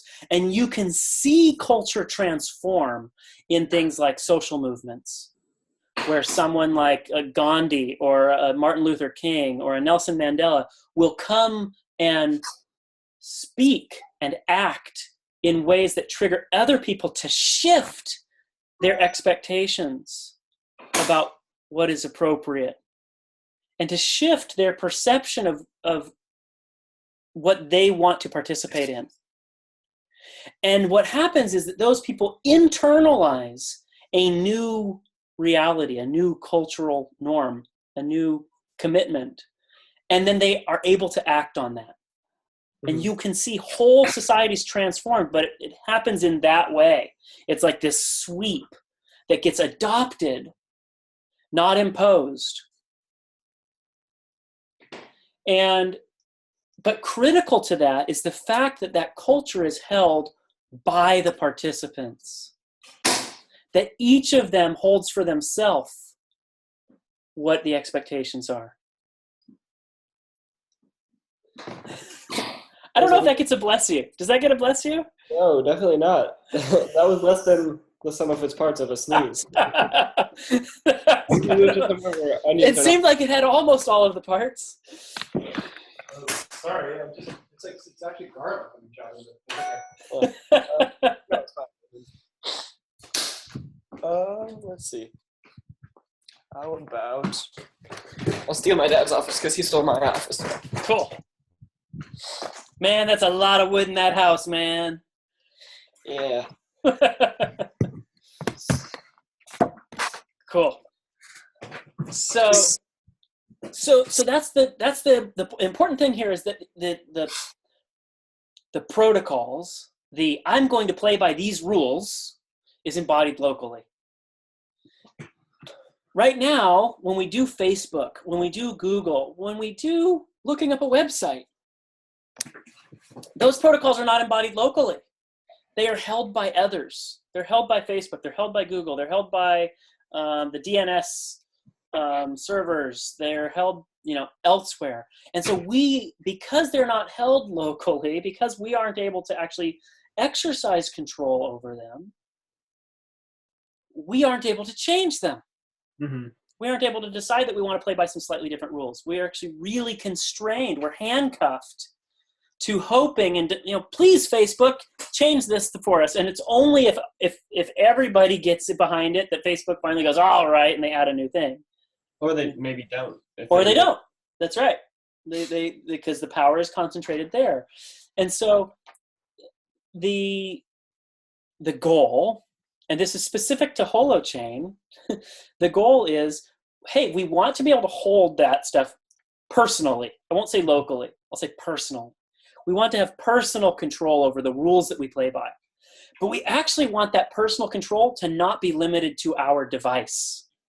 Because if we make it limited to our device, and we start playing by rules that others don't necessarily want us to play by, those others could cut off that device. Right? Okay. There's a way in which we could be attacked where an individual could have their desire to play a particular game prevented because some third party, say you're in Egypt and it's 2011, the president of Egypt turned off the internet in 2011 during the coup, during the revolution. Wow. He called 4 companies. He had his people call the 4 companies that were essentially like AT&T, Verizon, et cetera, right? He called the 4 telecom organizations and said, pull the plug. And so some giant proportion of internet connectivity for the entire country went, gone. That's a problem. It's a problem when it's en masse like that. It's also a problem when it's local. When one individual or organization can go, you shouldn't be allowed to speak. Yeah. Right? You shouldn't be allowed to interact. And so in order to enable people to be in control of how they want to show up and what the rules are that they want to play by, one of the things that has to be made possible is that they can do that in ways that are non-local, that those are occurring in a sort of commons space, essentially on a computer network, held in ways where they could access that. Bless you. Hey, there it goes. We got one. I'll be right back. Okay.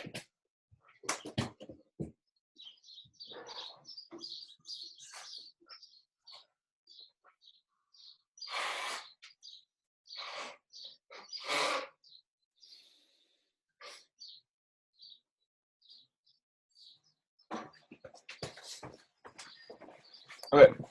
So they can be held in ways where they could access that through channels that they can't be cut off from. Is essentially the idea. And so what we're trying to do with Holochain is to enable people to run applications that are run in that way, where the participants of the application are actually each holding the rules of the game. And if they decide they want to play a different game, they can go start playing a different game. They can decide to play by new rules. And they may continue playing by the old rules too, but that might not be where they're directing any more of their activity. You know, like being on Facebook but not putting up messages there anymore, or something like that. You know, or being on MySpace. Still have my MySpace account, haven't checked it in years. You know, kind of thing.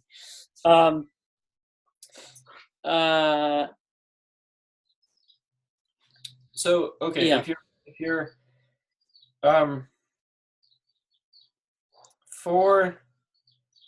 is it true that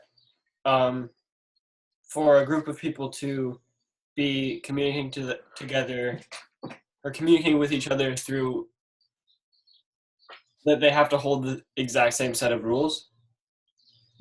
At present with Holochain, that's how we're structuring it. Now, that is not how the real world works. Because of what we were talking about the overlap. Yep. Okay. At present with Holochain, if in order to run an application in a distributed way, in a way where you've got a bunch of other people running the same application, the architecture that we've chosen is, hey, we are going to run this particular set of rules together as a group. And then we're able to communicate using those rules. And everybody gets a copy of those rules. Everybody's got a copy of those rules. They're playing in that space. They're playing in that space. Now, that said, that individual who's participating in that can also participate in another set of rules, a different game, a different application over here. And they can do many of those. And so from that perspective, you end up having conversation spaces, right? Interaction spaces that are varied. And you and I we're part of one application together, but that doesn't mean that we see the whole world in the same way. We've just got overlap and an ability to communicate, to structure our relationships with one another in this way. And for me, the way to think about this that's most fruitful is card games. Okay. Right? That if you and I are playing poker, we're playing by a 5-card stud, we're playing by the rules of 5-card stud. Mm-hmm. Texas Hold'em, we're playing Texas Hold'em. Blackjack, we're playing blackjack. You don't get to play blackjack and me play Texas Hold'em. It just doesn't work. With each other. With each other. Yeah. Right? But I could be in a game of blackjack with you and in a game of Texas Hold'em with someone you could else. totally do that, right? You could be in 2 games simultaneously. But if you're playing Texas Hold'em while I'm playing blackjack, it's going to be really hard for us to play together. Yeah. It becomes weird. That could be kind of an interesting thing. It would be if 2 people are communicating and they're using different different encodings for their characters. Both of them will just get jargon. They'll just get completely. That's right. That's right. That's exactly right. And so it's the recognition of that is basically what's going on with Holochain. That's what we're trying to create. But what's the difference there is that the difference I'm seeing is that if you're texting each other and you're both using UTC-8 or whatever, or wait, I don't know, UTF-8 or yeah, that's someone else created UTF-8 and you're both using it. Yep. But with a Holochain application, you both create or at least agree on. I guess if you still want to use UTF-8, that's fine. But you both. But you could also start modifying it. Yeah. So you might have ways that you individuals who are in a particular community update as a group, and you all simultaneously shift to using UTF-8 plus these changes. Okay. Or fork. Fork that you and I were part of some bigger community, but you and I decide, you know what, we want to play by some slightly different rules, and we go off into a separate space and start playing by those rules. But so if we want to, I guess if we make better rules and we want everybody to be playing by them, we need to just tell them about them and hope that they'll join us. Yeah, exactly. So that's how Holochain works. Now, to be real clear here, Holochain is not the end goal for what we're trying to build, right?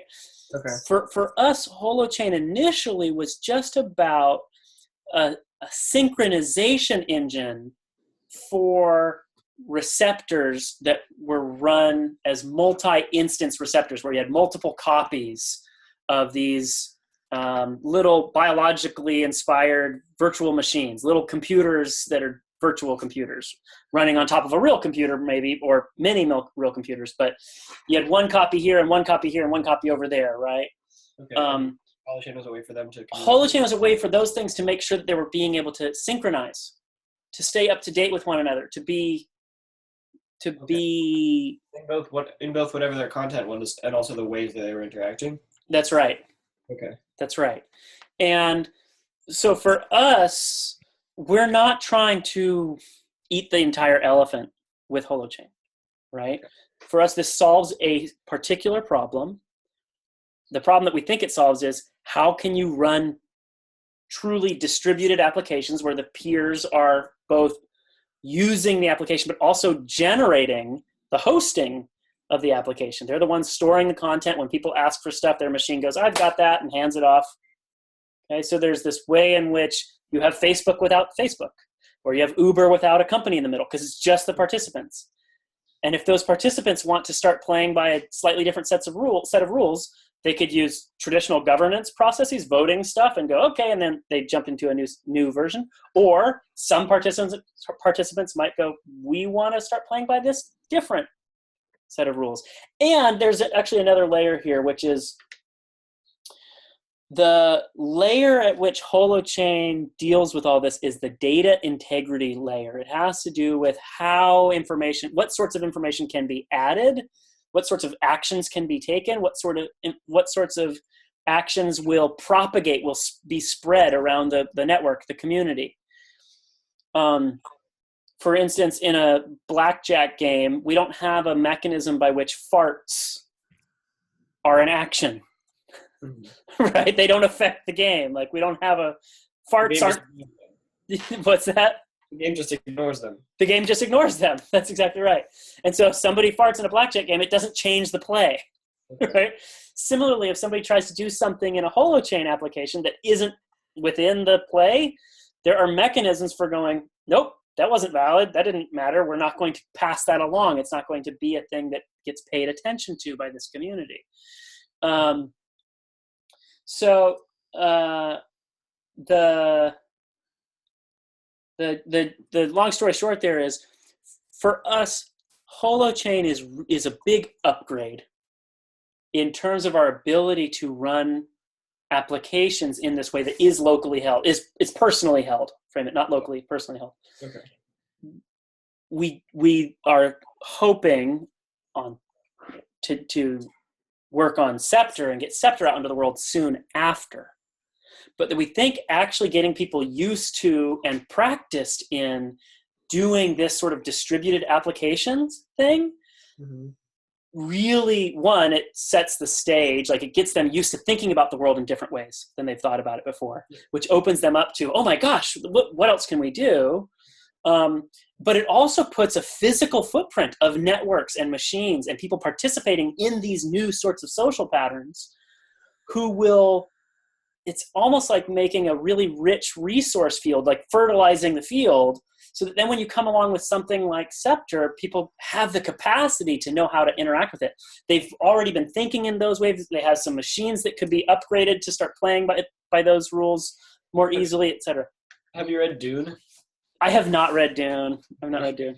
I just finished, and there's something similar in will this be a spoiler? I'm not going to read Dune in the near future, so you can spoil it. Okay, good. There's Actually, wait. There's people at home. Don't spoil it.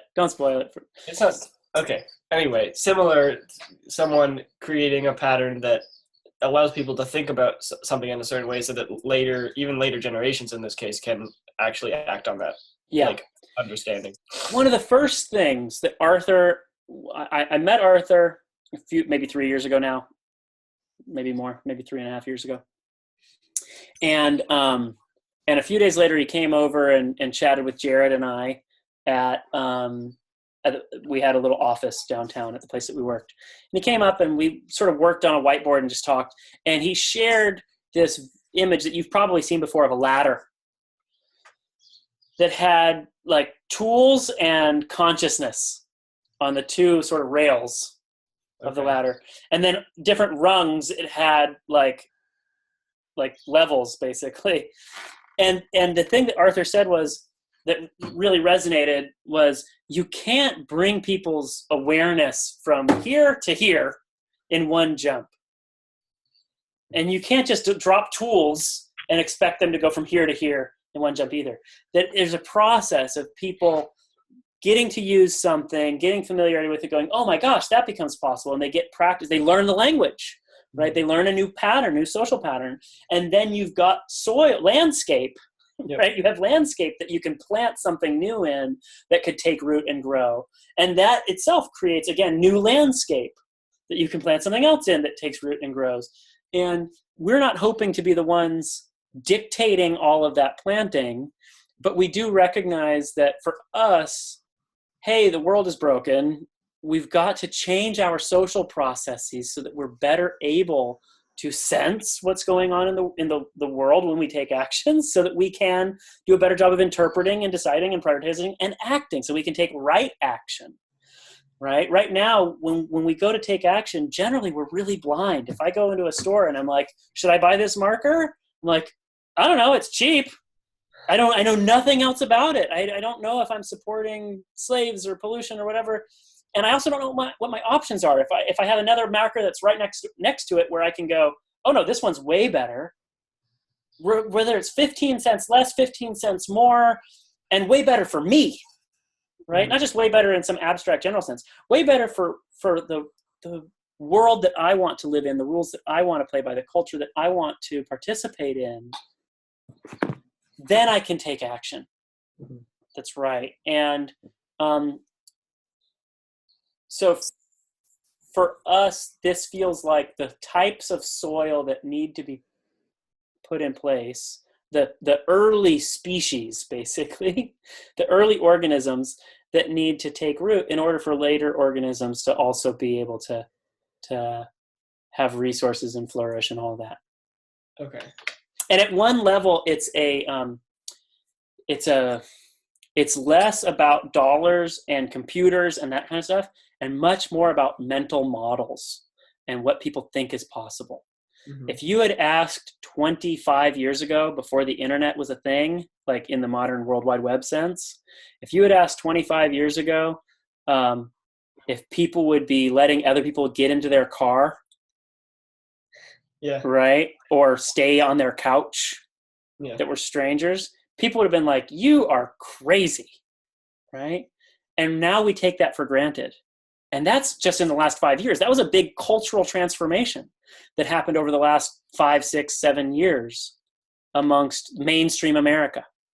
It's still not over. There's still lots of folks who are not comfortable going and staying in an Airbnb.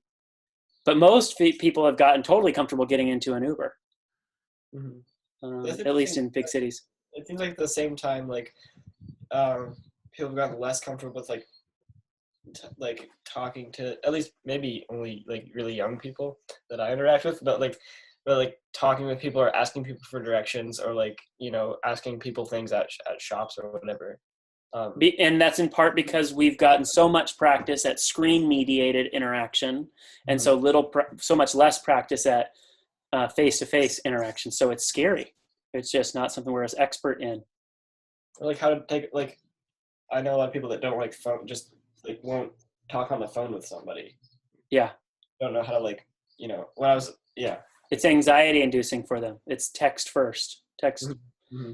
Yeah. And it's interesting. Japan has really preceded the United States on those kinds of cultural shifts by a decade, I think, in a bunch of different ways. Japan was way ahead of the United States in terms of everybody running around taking photos of everything because they got cheap electronics earlier, basically. That got widely adopted in Japan much faster. And same with texting.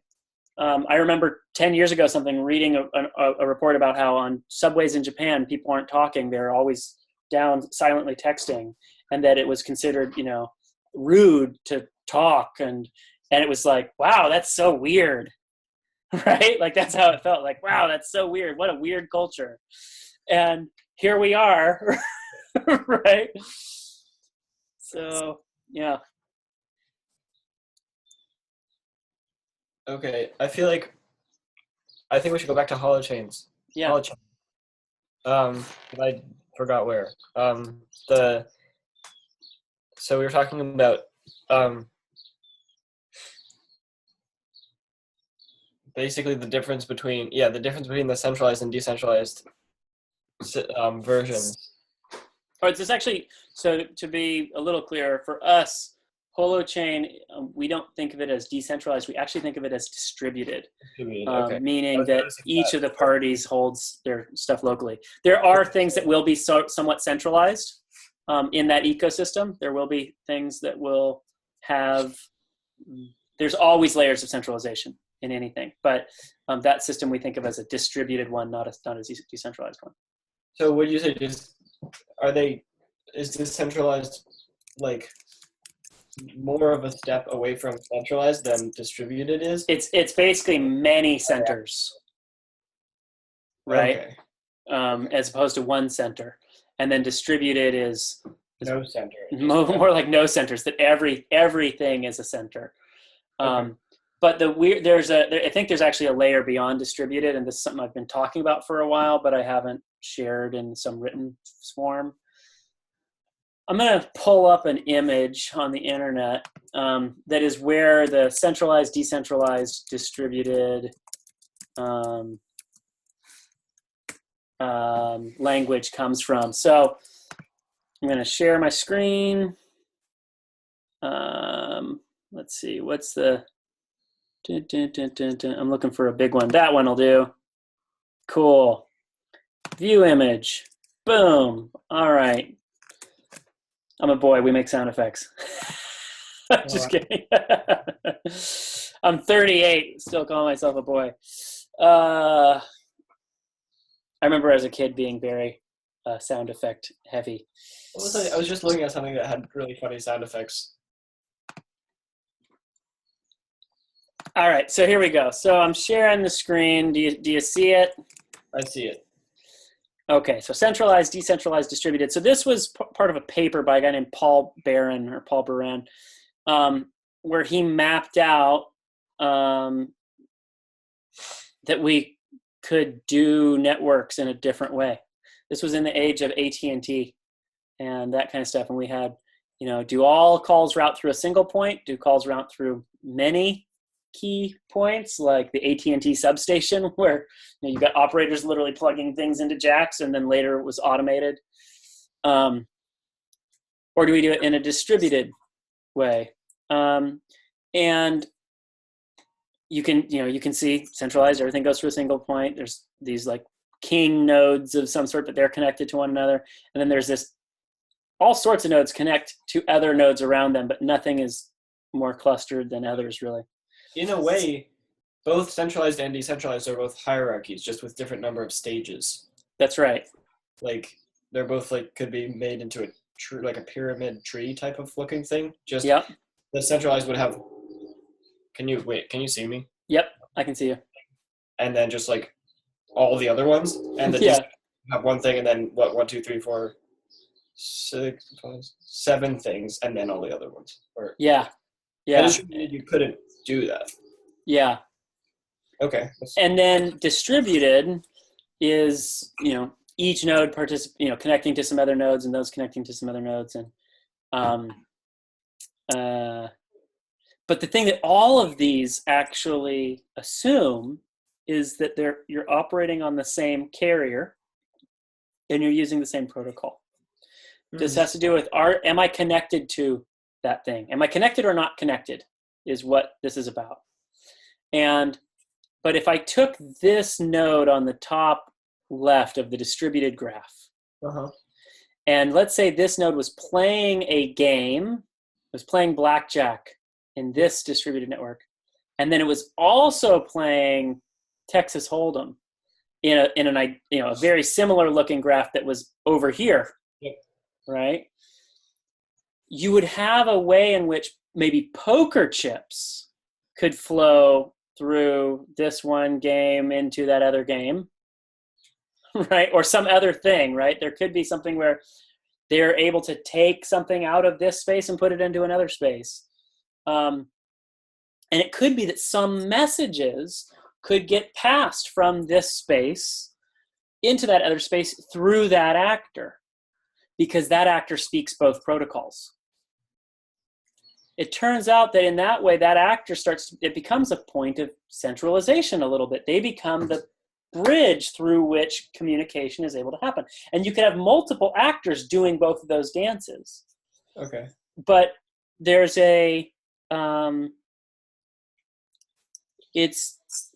what Barron was talking about was, are these things connected? Are nodes connected to one another, like physically with copper wire type stuff, right? But there's, in addition to connected, there is, what are the protocols? What are the ways in which we're playing together? And it may be that node that connects the two together, they speak both of these things, but they have membranes about, for them, what kind of signals they want to have go across. So yes, they receive they receive tweets from other folks, but they don't necessarily want those tweets propagating out into their Facebook feed. Mm-hmm. Or they want to make it so that when they tweet, they also want it to show up in their Facebook feed. So that's an example where I lost you there. That's okay. If these are two different communities, let's call them Facebook and Twitter, since those are both. Actually, you know what would be interesting? Let's do it this way instead. Lyft and Uber. So Lyft and Uber are both car sharing companies. Yep. They're the two biggest in the US. And let's say I send out a signal on both Lyft and Uber that I want a ride. Mm-hmm. And these are my criteria, right? And Lyft gets back to me first.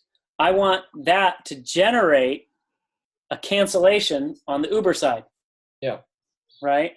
That would enable me to be able to make use of both of those systems in ways that work for me, bridged through my agency, bridged through me being in charge of what the relationship between those is like, not Uber and Lyft having decided to play together. Yeah. Right? But my ability to take actions in the Uber application and my willingness to have those actions be triggered by other activities in the Lyft application, or vice versa, right? Okay. That enables me to start bridging contexts. And what does that look like in the context of these networks? That would look like this node here. Well, if it was Uber and Lyft, let's call it decentralized versions of Uber and Lyft. There are 2 different communities or 10 different communities. Okay. Right? And it could be that what I've got is some escrow period. I wait 2 minutes for the options to come in. Yep. And then I pick one, and then, or whatever. But that would be a mechanism by which the individual doesn't just have to show up to play the rules of that one game. They're able to actually start modifying their participation in ways that account for them in a larger social context that makes sense for them. Okay, so that'd be two of these Distributed linked ones. together by whatever node is you. Yeah. If they were both holochain apps, yes. Yeah. Okay. And that would be there. So if they're, then they would look like the distributed network. Yep. And you might have a bunch of those nodes participating in multiple of those games, but for each of them, they're participating. It would literally be like this, right? Like, so here's the people participating in the Uber game, and here's the people participating in the Lyft game, and then this guy is like bridging between both of them. Right? And then this guy is also bridging between both. Yeah. But he's bridging for his own activity. Okay. Right? Does that mean in the sense of like his personal holochain or his personal rules for those communications, does he change that? What he would be changing, he would be building things outside of the application that are sort of like let's say I wrote a little app, like a little thing that made it so that when I open Twitter, it just swipes right. Like every time a new thing pops up, it just swipes right. What is swipe right in Twitter? Swipe right in Tinder. In Tinder. Oh, in Tinder. Okay, gotcha. I think I said Twitter. In Tinder, swipes right? So I'm like, yes to any dates, okay? So I write a little app that when I open it, and maybe I don't write the app, I build a little robot, that goes and does this, okay? It's that kind of thing. It's that you're setting up an action that automates action taking at your interface layer. Okay. Right? Yeah. And sometimes that interface is going to be what you put in, swipe right. This is kind of what like IFTTT is? Yep, a little bit, right? A little bit. IFTTT is bridging between applications. The way that IFTTT works, which is short for if this then that, everybody at home. Oh, yes. The way that if this then that works is not through the agency of the individual. It's actually through the agency of the applications. That Facebook has created an application programming interface, literally a little message that they can receive or send that other folks can do stuff with. And then, GitHub or Twitter or whatever, Google Maps has also set up a similar type of thing. And if this then that has a bunch of preset connections, bridges between those. But they're bridges that are bridging the company's systems, not the user's interaction with those systems. And what happens what happens there is the company has decided, hey, we're going to make these things available, which is wonderful and nice. If this then that has somebody who's built a bridge, and then you as a user go, ooh, I want to use that bridge. And so you install it, you make use of it. But what you're doing is you're saying, yes, I want my GitHub to talk to my Google Maps, or my Google Maps to talk to my email, or whatever, right? Or my calendar to talk to Facebook. And so you're authorizing something, but that something is happening in a different space. It's happening over between those parties, not in your space. And at one level,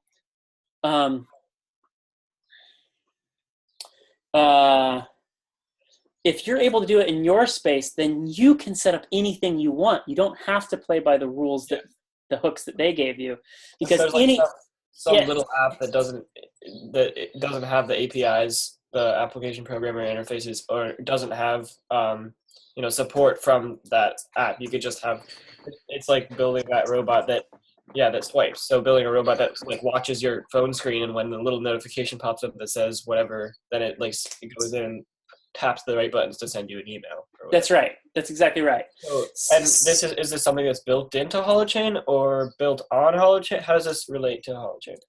That is something that is types of, you can think of them as applications, I guess. They're really simple applications, but that's types of applications that would be built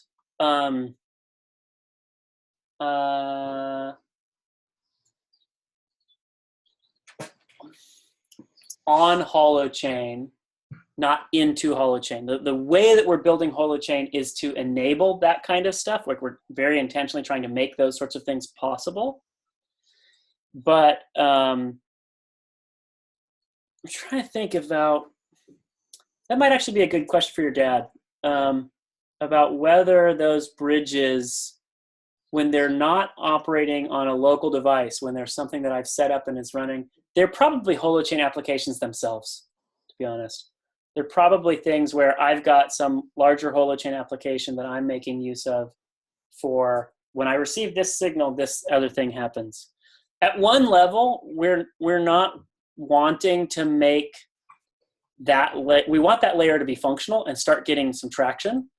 At the same time, we're not wanting to spend a ton of time on that because Ceptr solves that same problem much more elegantly. Mm-hmm. And so the protocol for pluggable protocols stuff that your dad spent the last couple of years building is really all about that at one level. It's about being able to build bridges amongst different systems much more fluidly. Okay. Yeah. And so at one level, what we think is, hey, we'll be able to get if this then that type functionality, but in the local user's control space for anything that they're making use of, right? And then and so we think that there'll be a bit of an ecosystem starting to emerge around that, and then we think that we'll bring in the next layer with Ceptr, and people will go, oh, because it'll make it so much easier to do that type of activity. Yeah. And then what you've got is people really being able to be in control of their lives in ways where they're like, oh, I'm taking things from over here and I want that to be then fed through here and then spit out to me so that I can do something with it. Like, I don't want to look at all of the details about anything that everybody's ever said about this marker. I want that to get processed through a handful of processes and spit out, yes, buy this marker, or no, there's something much better a block away that's cheaper, it's going to work better for your needs, isn't in line with your social, desires, whatever. Yeah.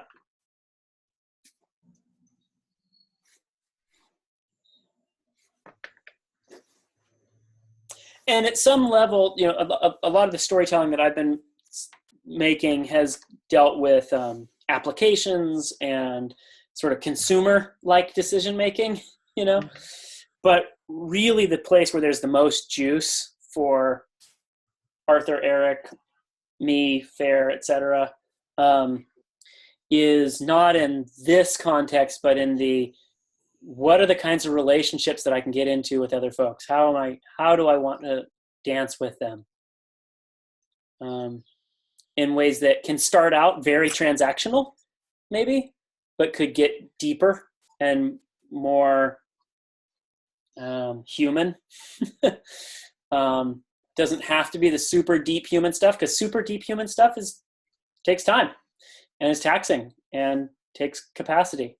But trying to sort of be better with one another, to hold one another in ways that are enriching and refreshing and nourishing and rejuvenating, that we think that taking some of the load for the sense making and interpreting side can help people make better decisions. And it's not that we're trying to offload that sensing and decision making or interpreting to elsewhere, but we are trying to allow people to sort of automate those processes for themselves.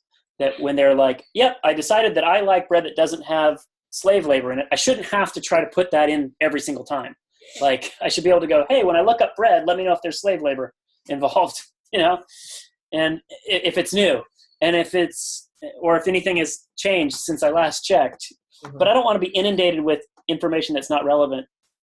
I want information that is relevant for me, so that I can go about my day and live my life and not be bogged down. Like right now, we don't expect humans to buy things that are perfectly ethically produced, because we recognize it's far too difficult for them to go do the research to make that sort of informed decision. Yeah. But I think if we change the difficulty level, we also change the expectation. The culture will shift when the capacity shifts, that we will start to expect you can do better than that. You can treat people okay. You didn't have to scream at that person, kind of thing. I don't know. That's a little off in the weeds.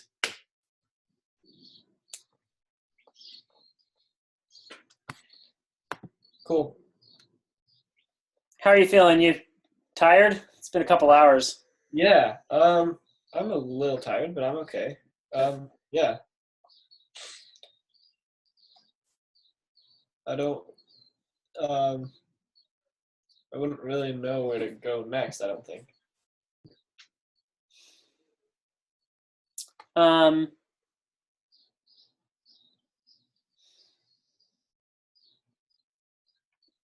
going to take a step back out to the 20,000 foot view, and then we should probably wrap, for at least for now. Oh, I do want to acknowledge that there are it looked to me on the website there were 6 sort of holochain sized chunks of Ceptr. Is that somewhat accurate?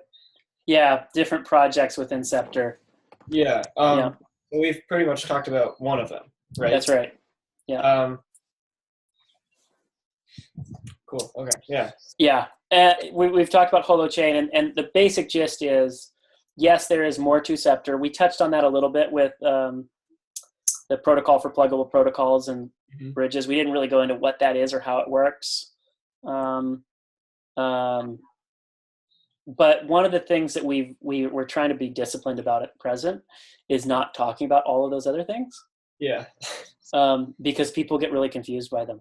Yeah. Okay. We're already breaking people's brains a little bit with Holochain. Yeah. Right. We're trying to get people to think about things in some pretty fundamentally different ways, which we think are useful ways, but nonetheless they're new, and new is hard. And if we then also throw on top of that a whole bunch of other stuff that's new, it becomes overwhelming. One, it becomes overwhelming because people have a hard time understanding it. 2, it becomes overwhelming because it feels emotionally like too much change all at once. And 3, it becomes overwhelming because it feels so foreign to people that it doesn't have credibility for them. It feels like we're trying to do far too much. And so there's a loss of credibility in their eyes that happens there. And then 4, even when people are like, oh my God, that's amazing, it makes it confusing as to where they could step in and help participate. And at the present moment, the only place where we can really have people step in and help participate is Holochain. Yep. And so the plan is, for now, okay, let's try to limit the conversation to Holochain, basically. Okay. And that's also another reason to me why that seems beneficial, is that if by limiting the conversation to Holochain, once you're at a place where you can move on to other things, more people will have been integrated into the idea of Holochain, which seems like it'll help them understand everything else better. Yeah. Yeah. It feels like stepping stones, Yeah. And for a long time, we were trying to get people to jump through all of them at once, all the hoops at once. Yeah. It's like, how about you hurdle these 12 hurdles? Yeah, but they're spaced pretty far apart, Maybe could I take those one at a time? Yeah, exactly. Yeah. Yeah. Okay. The 20,000 foot view, to go back, just to remind. Wait, can I add one more thing? Yes. About this. So, would it be safe to say that I don't have to worry about the other 5 things right now? Yes. And neither does really anyone except a couple people, maybe. Yes, that's correct. Cool. Okay. And even those people, the way that they're worrying about that is, how do we structure it so that we get to go and do that work next?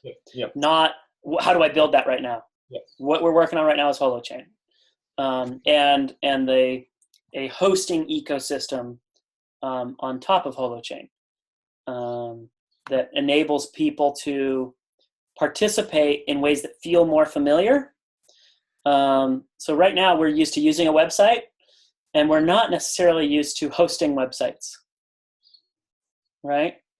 But when you're doing a Holochain application, you're kind of doing both. You're using an application and you're hosting that application. Because you need to have the instructions for it to work. You've got to have the instructions for it to participate, and part of the terms of the deal are that you're holding some portion of the content on the network. That when people need stuff, your machine goes, oh, I've got that, and hands it off. And there's 10 copies or 20 copies or whatever, so that if you happen to be offline, somebody else can hand it off. But that's the gist. And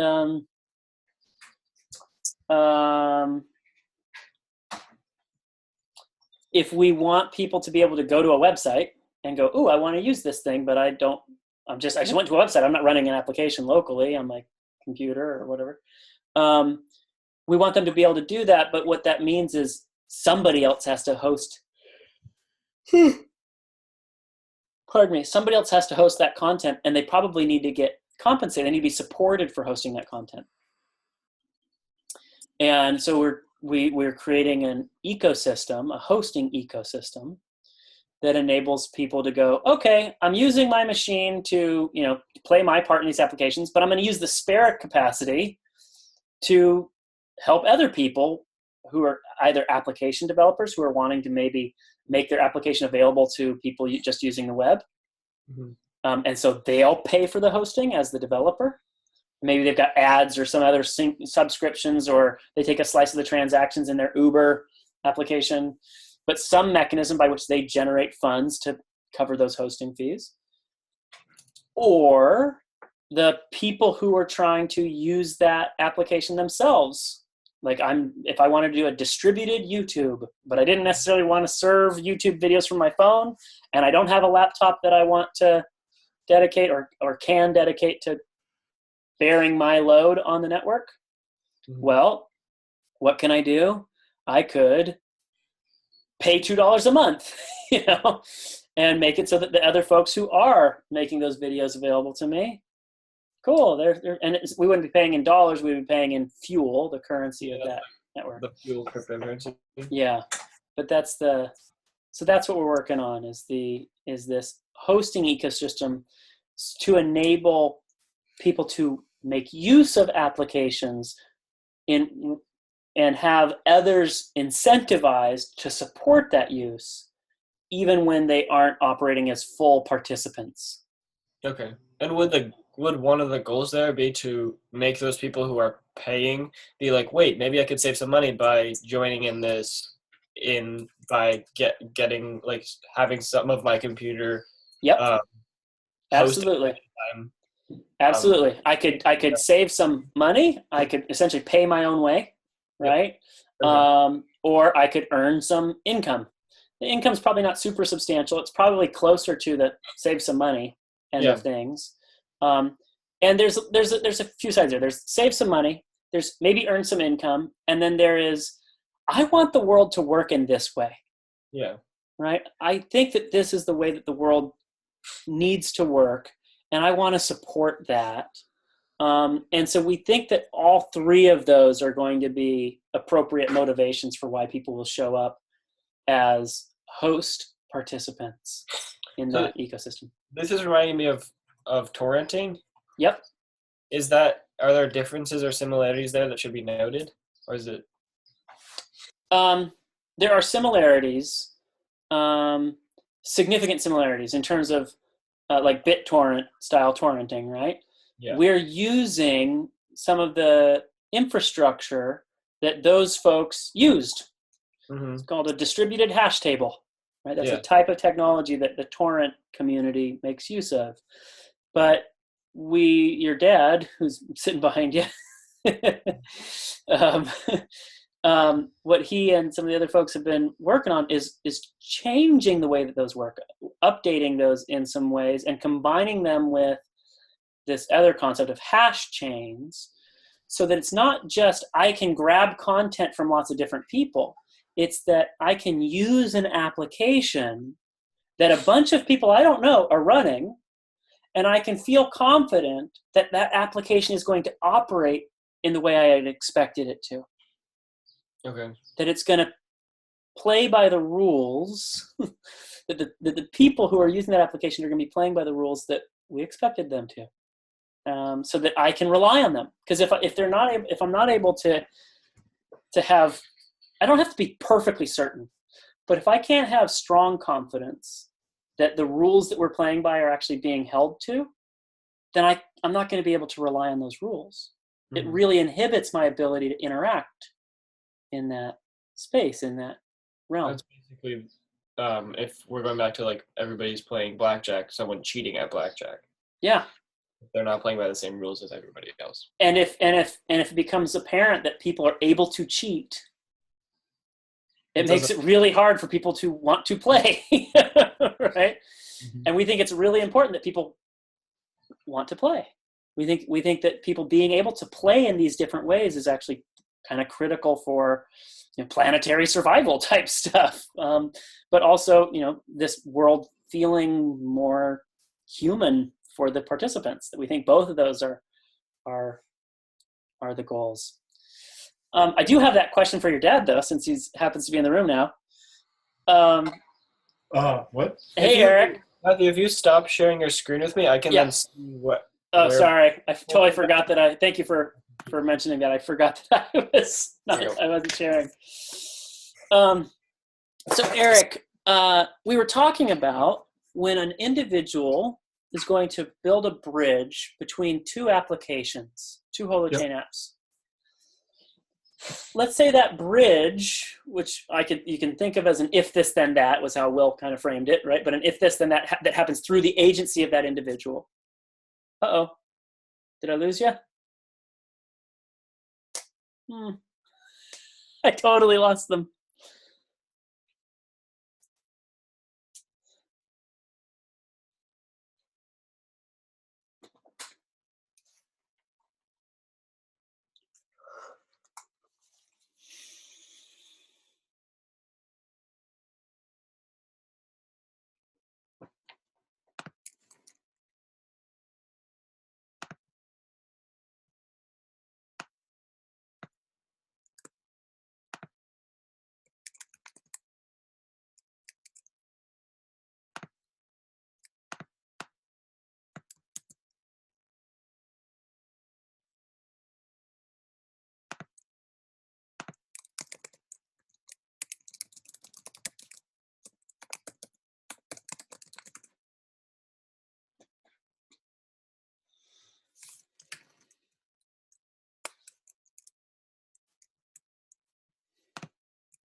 Hello.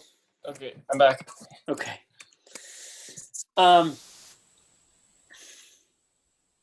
Those bridges that an individual will use when they are non-local, when they're operating in the network, like an Uber message comes in, or a Twitter message comes in, and I feed it into my, my Clutter message comes in, and I feed it into my Holochat, right? When those kinds of automations are able to be set up, are those Holochain applications themselves? Are they something that's happening in a different space? Well, I think it can be both ways. So I think the central idea is that Holochain applications. Uh-oh, I started losing you. You as an agent. Wait. You cut out after you said the Holochain applications. Can you repeat that? So the Holochain applications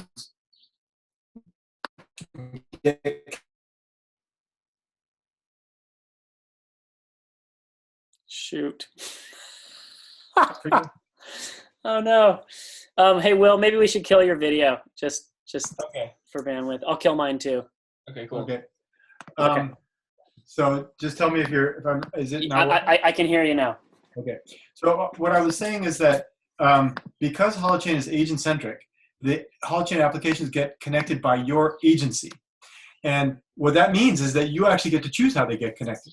And sometimes that agency will be literally on your computer. You just shuttle the signals back and forth with some sort of UI. You could have a little auto bot that does that. You could have another holochain application that's doing that. It could be anything. But the point is that because it's under your agency, it works. Does that make sense? That totally makes sense. My question is, if I'm wanting that to happen when I don't have my computer on,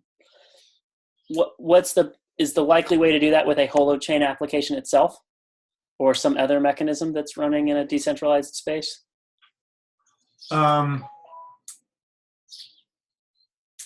Well, I mean, what makes it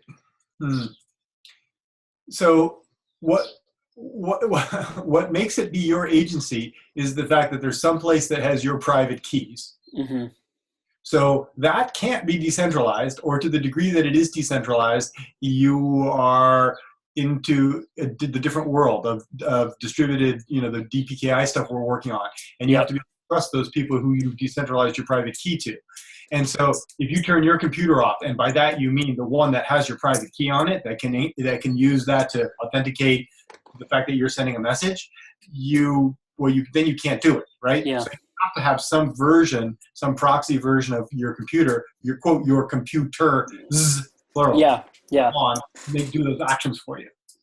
Okay. It's really interesting to me. It feels like at one level, Jorge is somebody that we should try to rope in to think through some of that process, because I think that's on the capabilities side. That's where his head is very much in. Well, the other thing that we've been talking about is these hierarchical deterministic keys. Yeah. You have a master key and then sub keys, and then you can let the sub keys take actions for you, but they all, because you can prove that the keys are part of a same hierarchy, you know that it's being taken by the same agent. Yeah. Is you. So basically your cell phone is one sub key, your other machine is another sub key, and then your main key, that one is not the one that's being used to sign things, but we all know that it's you because we know that it goes back to the hash of that key or something like that. Yeah. Cool. Should we step back to you said 2,000 foot view? Yeah, 20,000 foot view. Well, I will say one more thing there on the keys stuff. I do think, and this is very present already within the group that's working on the keys related stuff. There are definitely technical tools like hierarchical deterministic keys and capabilities tokens that are, and hash chains that are useful and we will use. And there are also cultural processes. Definitely. Yeah, that will also get used in various contexts. There's not going to be one size fits all answers. Okay, the 20,000 foot view. Actually, Will, can you give me the 20,000 foot view? That feels, and I'm going to try to turn the video back on and see if we've. Okay. Your on the bottom left corner, your name next to like a little bars icon went from white to red. Now it's back to white. I don't know what that means, but maybe that. Probably my video was off. No? Well, I don't know. It looks like maybe your connection strength, but it looks good now. So okay, I'll turn my video on too, and we'll see if it works. It's sounding good. Okay, cool. The 20,000 foot view of what? Let's say Holochain and why. Okay, so Holochain, in my understanding, is a way to replace what the means, like, a way to replace what we have currently, which is, at least for specific communications, to replace one organization deciding on a standard of communication, and then people being sort of forced or strong-armed into following that standard, and replacing that with the actual group of people who are trying to communicate, deciding on a standard amongst themselves and each holding a copy of that standard, and then being able to more organically modify it when they need to. And then it seems like that can then expand to fill not only like communication, like this one example of it, which is like communication standards and kind of basically encodings, to maybe even the way that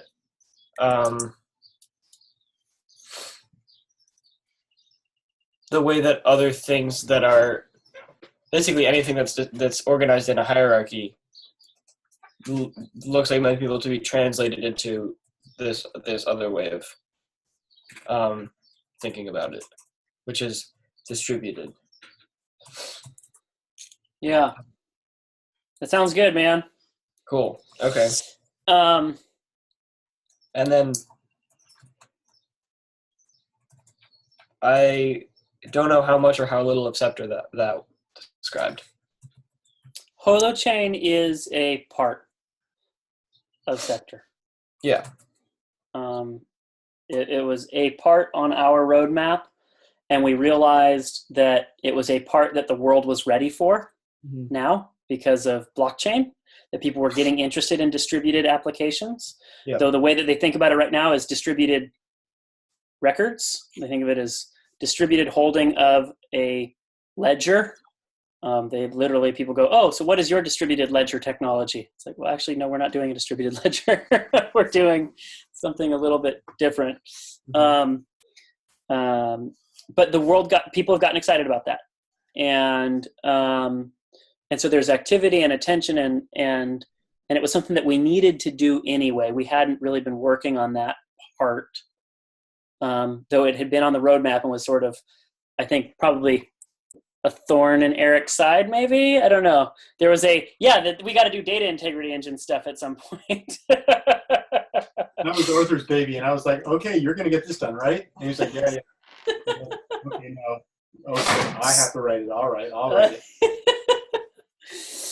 There was a lot of us working on the other side of, we had a yin-yang diagram, the receptors stuff and protocol for pluggable protocols. There was a lot of us working on that because there's a lot of juiciness there. That stuff's super sexy and not a lot of the building on the data integrity side. And so this whole year has been that. And that's gotten juicy too. There were some interesting, thorny things once you get deep into the weeds, I think. Is that right, Eric? Oh, it's totally fascinating. It's a lot of fun. Yeah, it's all good stuff. The last thing I'll say, which I didn't mention earlier, I kind of was trying to, and then somehow I got derailed. Apparently I go off on tangents. Just a little. Data integrity versus UI. So when you're running a Holochain application, if you and I are running, if we're participating in a particular application and we're not changing the rules, we're using that application, we're only able to take certain actions, right? The actions that the application says we can take. We can send things, we can receive things, whatever the actions are for that application. Yeah.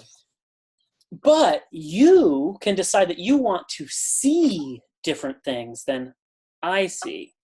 You can modify your user interface. You can combine that application with other applications on your local end as much as you want. And that's allowed.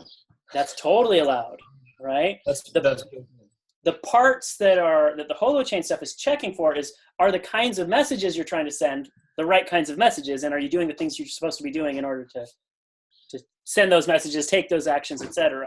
Right? But can I customize it to my own needs? Absolutely. And that becomes really sexy for me because it means, wow, you could have an application that actually has lots of functionality. I mean, the simple example here is like, a version of Uber, but where there's like 50 different things that people care about in terms of ratings and reputation. Was the car clean? Was the driver smelly? Was the music loud? Like, there could be all of these things that really not every person cares about. Mm-hmm. Not every person wants to pay attention to. That's right. But if you are in a ride, you might pull up, it was smelly, it was this, and you can go and customize just what the things are that get presented to you even. right? You might even make visible to the driver that those are the things, before the ride, these are things that I care about when people are bidding for rides.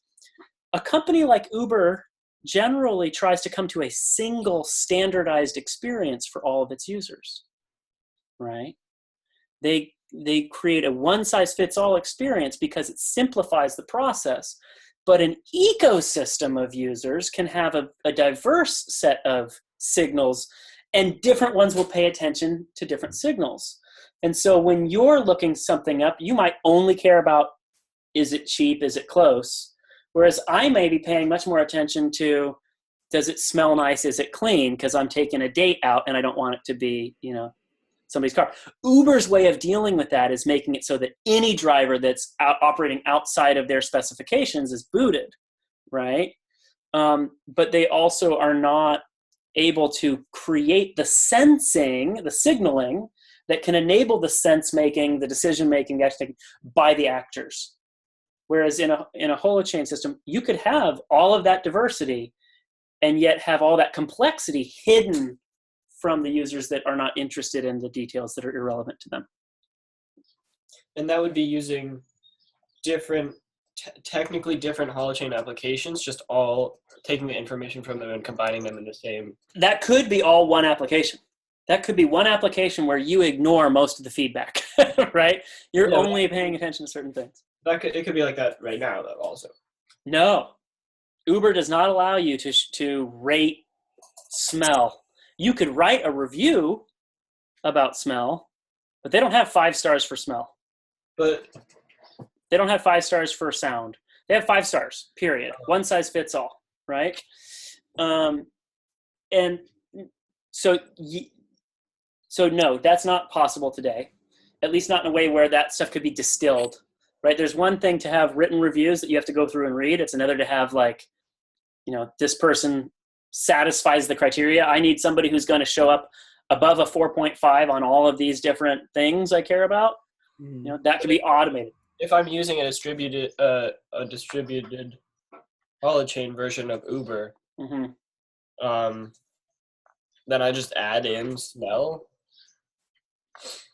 It could be that the user community, the way that would have worked is the user community had added these additional ways, signals to pay attention to, essentially, over time. Whether that's through a voting process or somebody forked off and started a different one and people started making use of that because they thought smell was something they wanted to pay attention to too. Okay. Yeah. But the other piece was, as you had talked about, multiple apps. You could also run multiple apps through the same interface, which with the, hey, I'm asking for an Uber and a Lyft at the same time, and maybe 4 other car sharing companies, and then I want a 60-second escrow period where I can make a decision.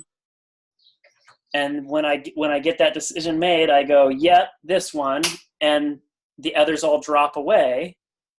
That could all be through a single interface.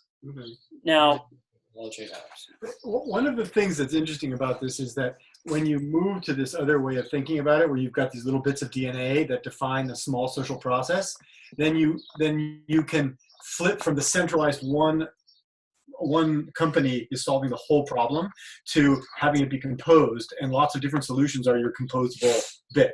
So you can imagine that somebody makes a dashboard that allows you to hook together the hiring part, the rating part, and the other part, and then you plug in different backends to that, and then you can connect up the parts that you want.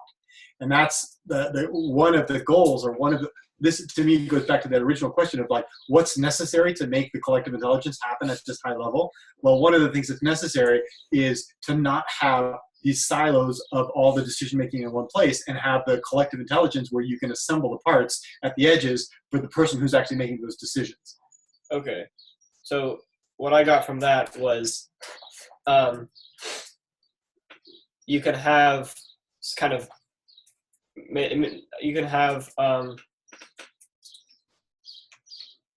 services like Uber,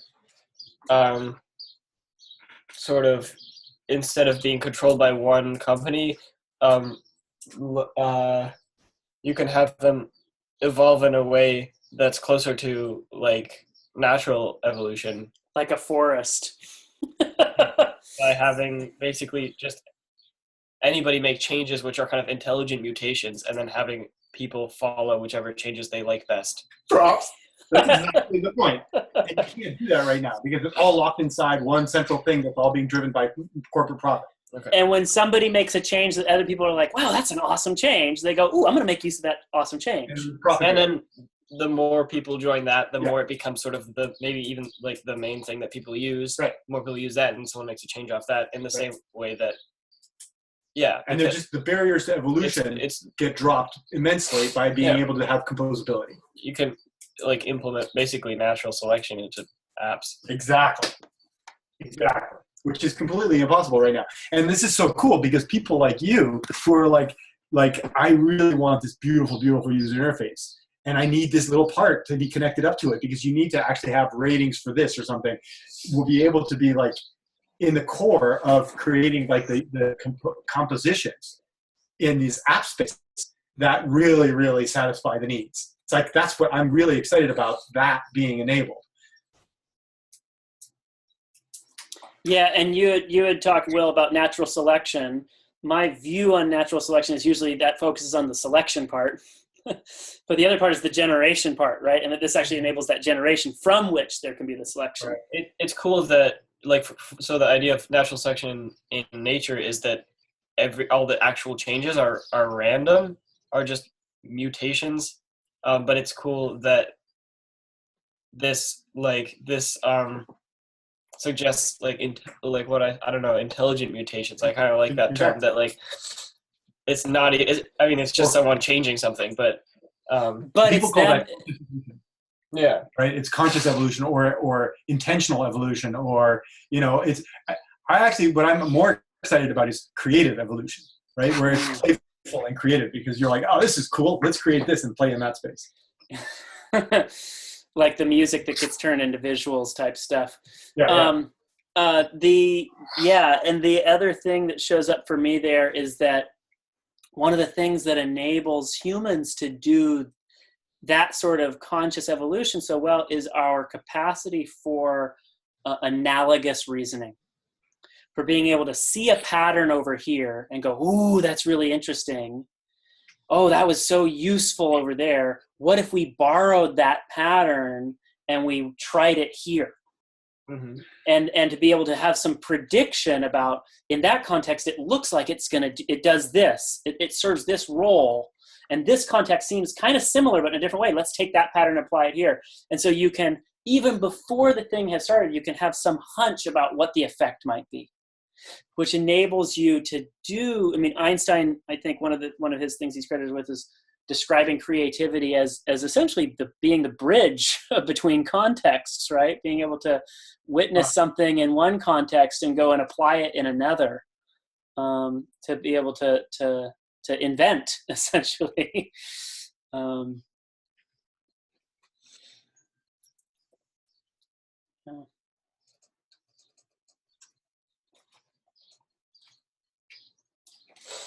Okay. Awesome. Cool. Totally down to do this again if you want to. Hopefully that was useful. That was fun. I'll share this. Is it okay if I share this on YouTube and whatever, put it in Slack? Cool. I'm famous. I'm famous.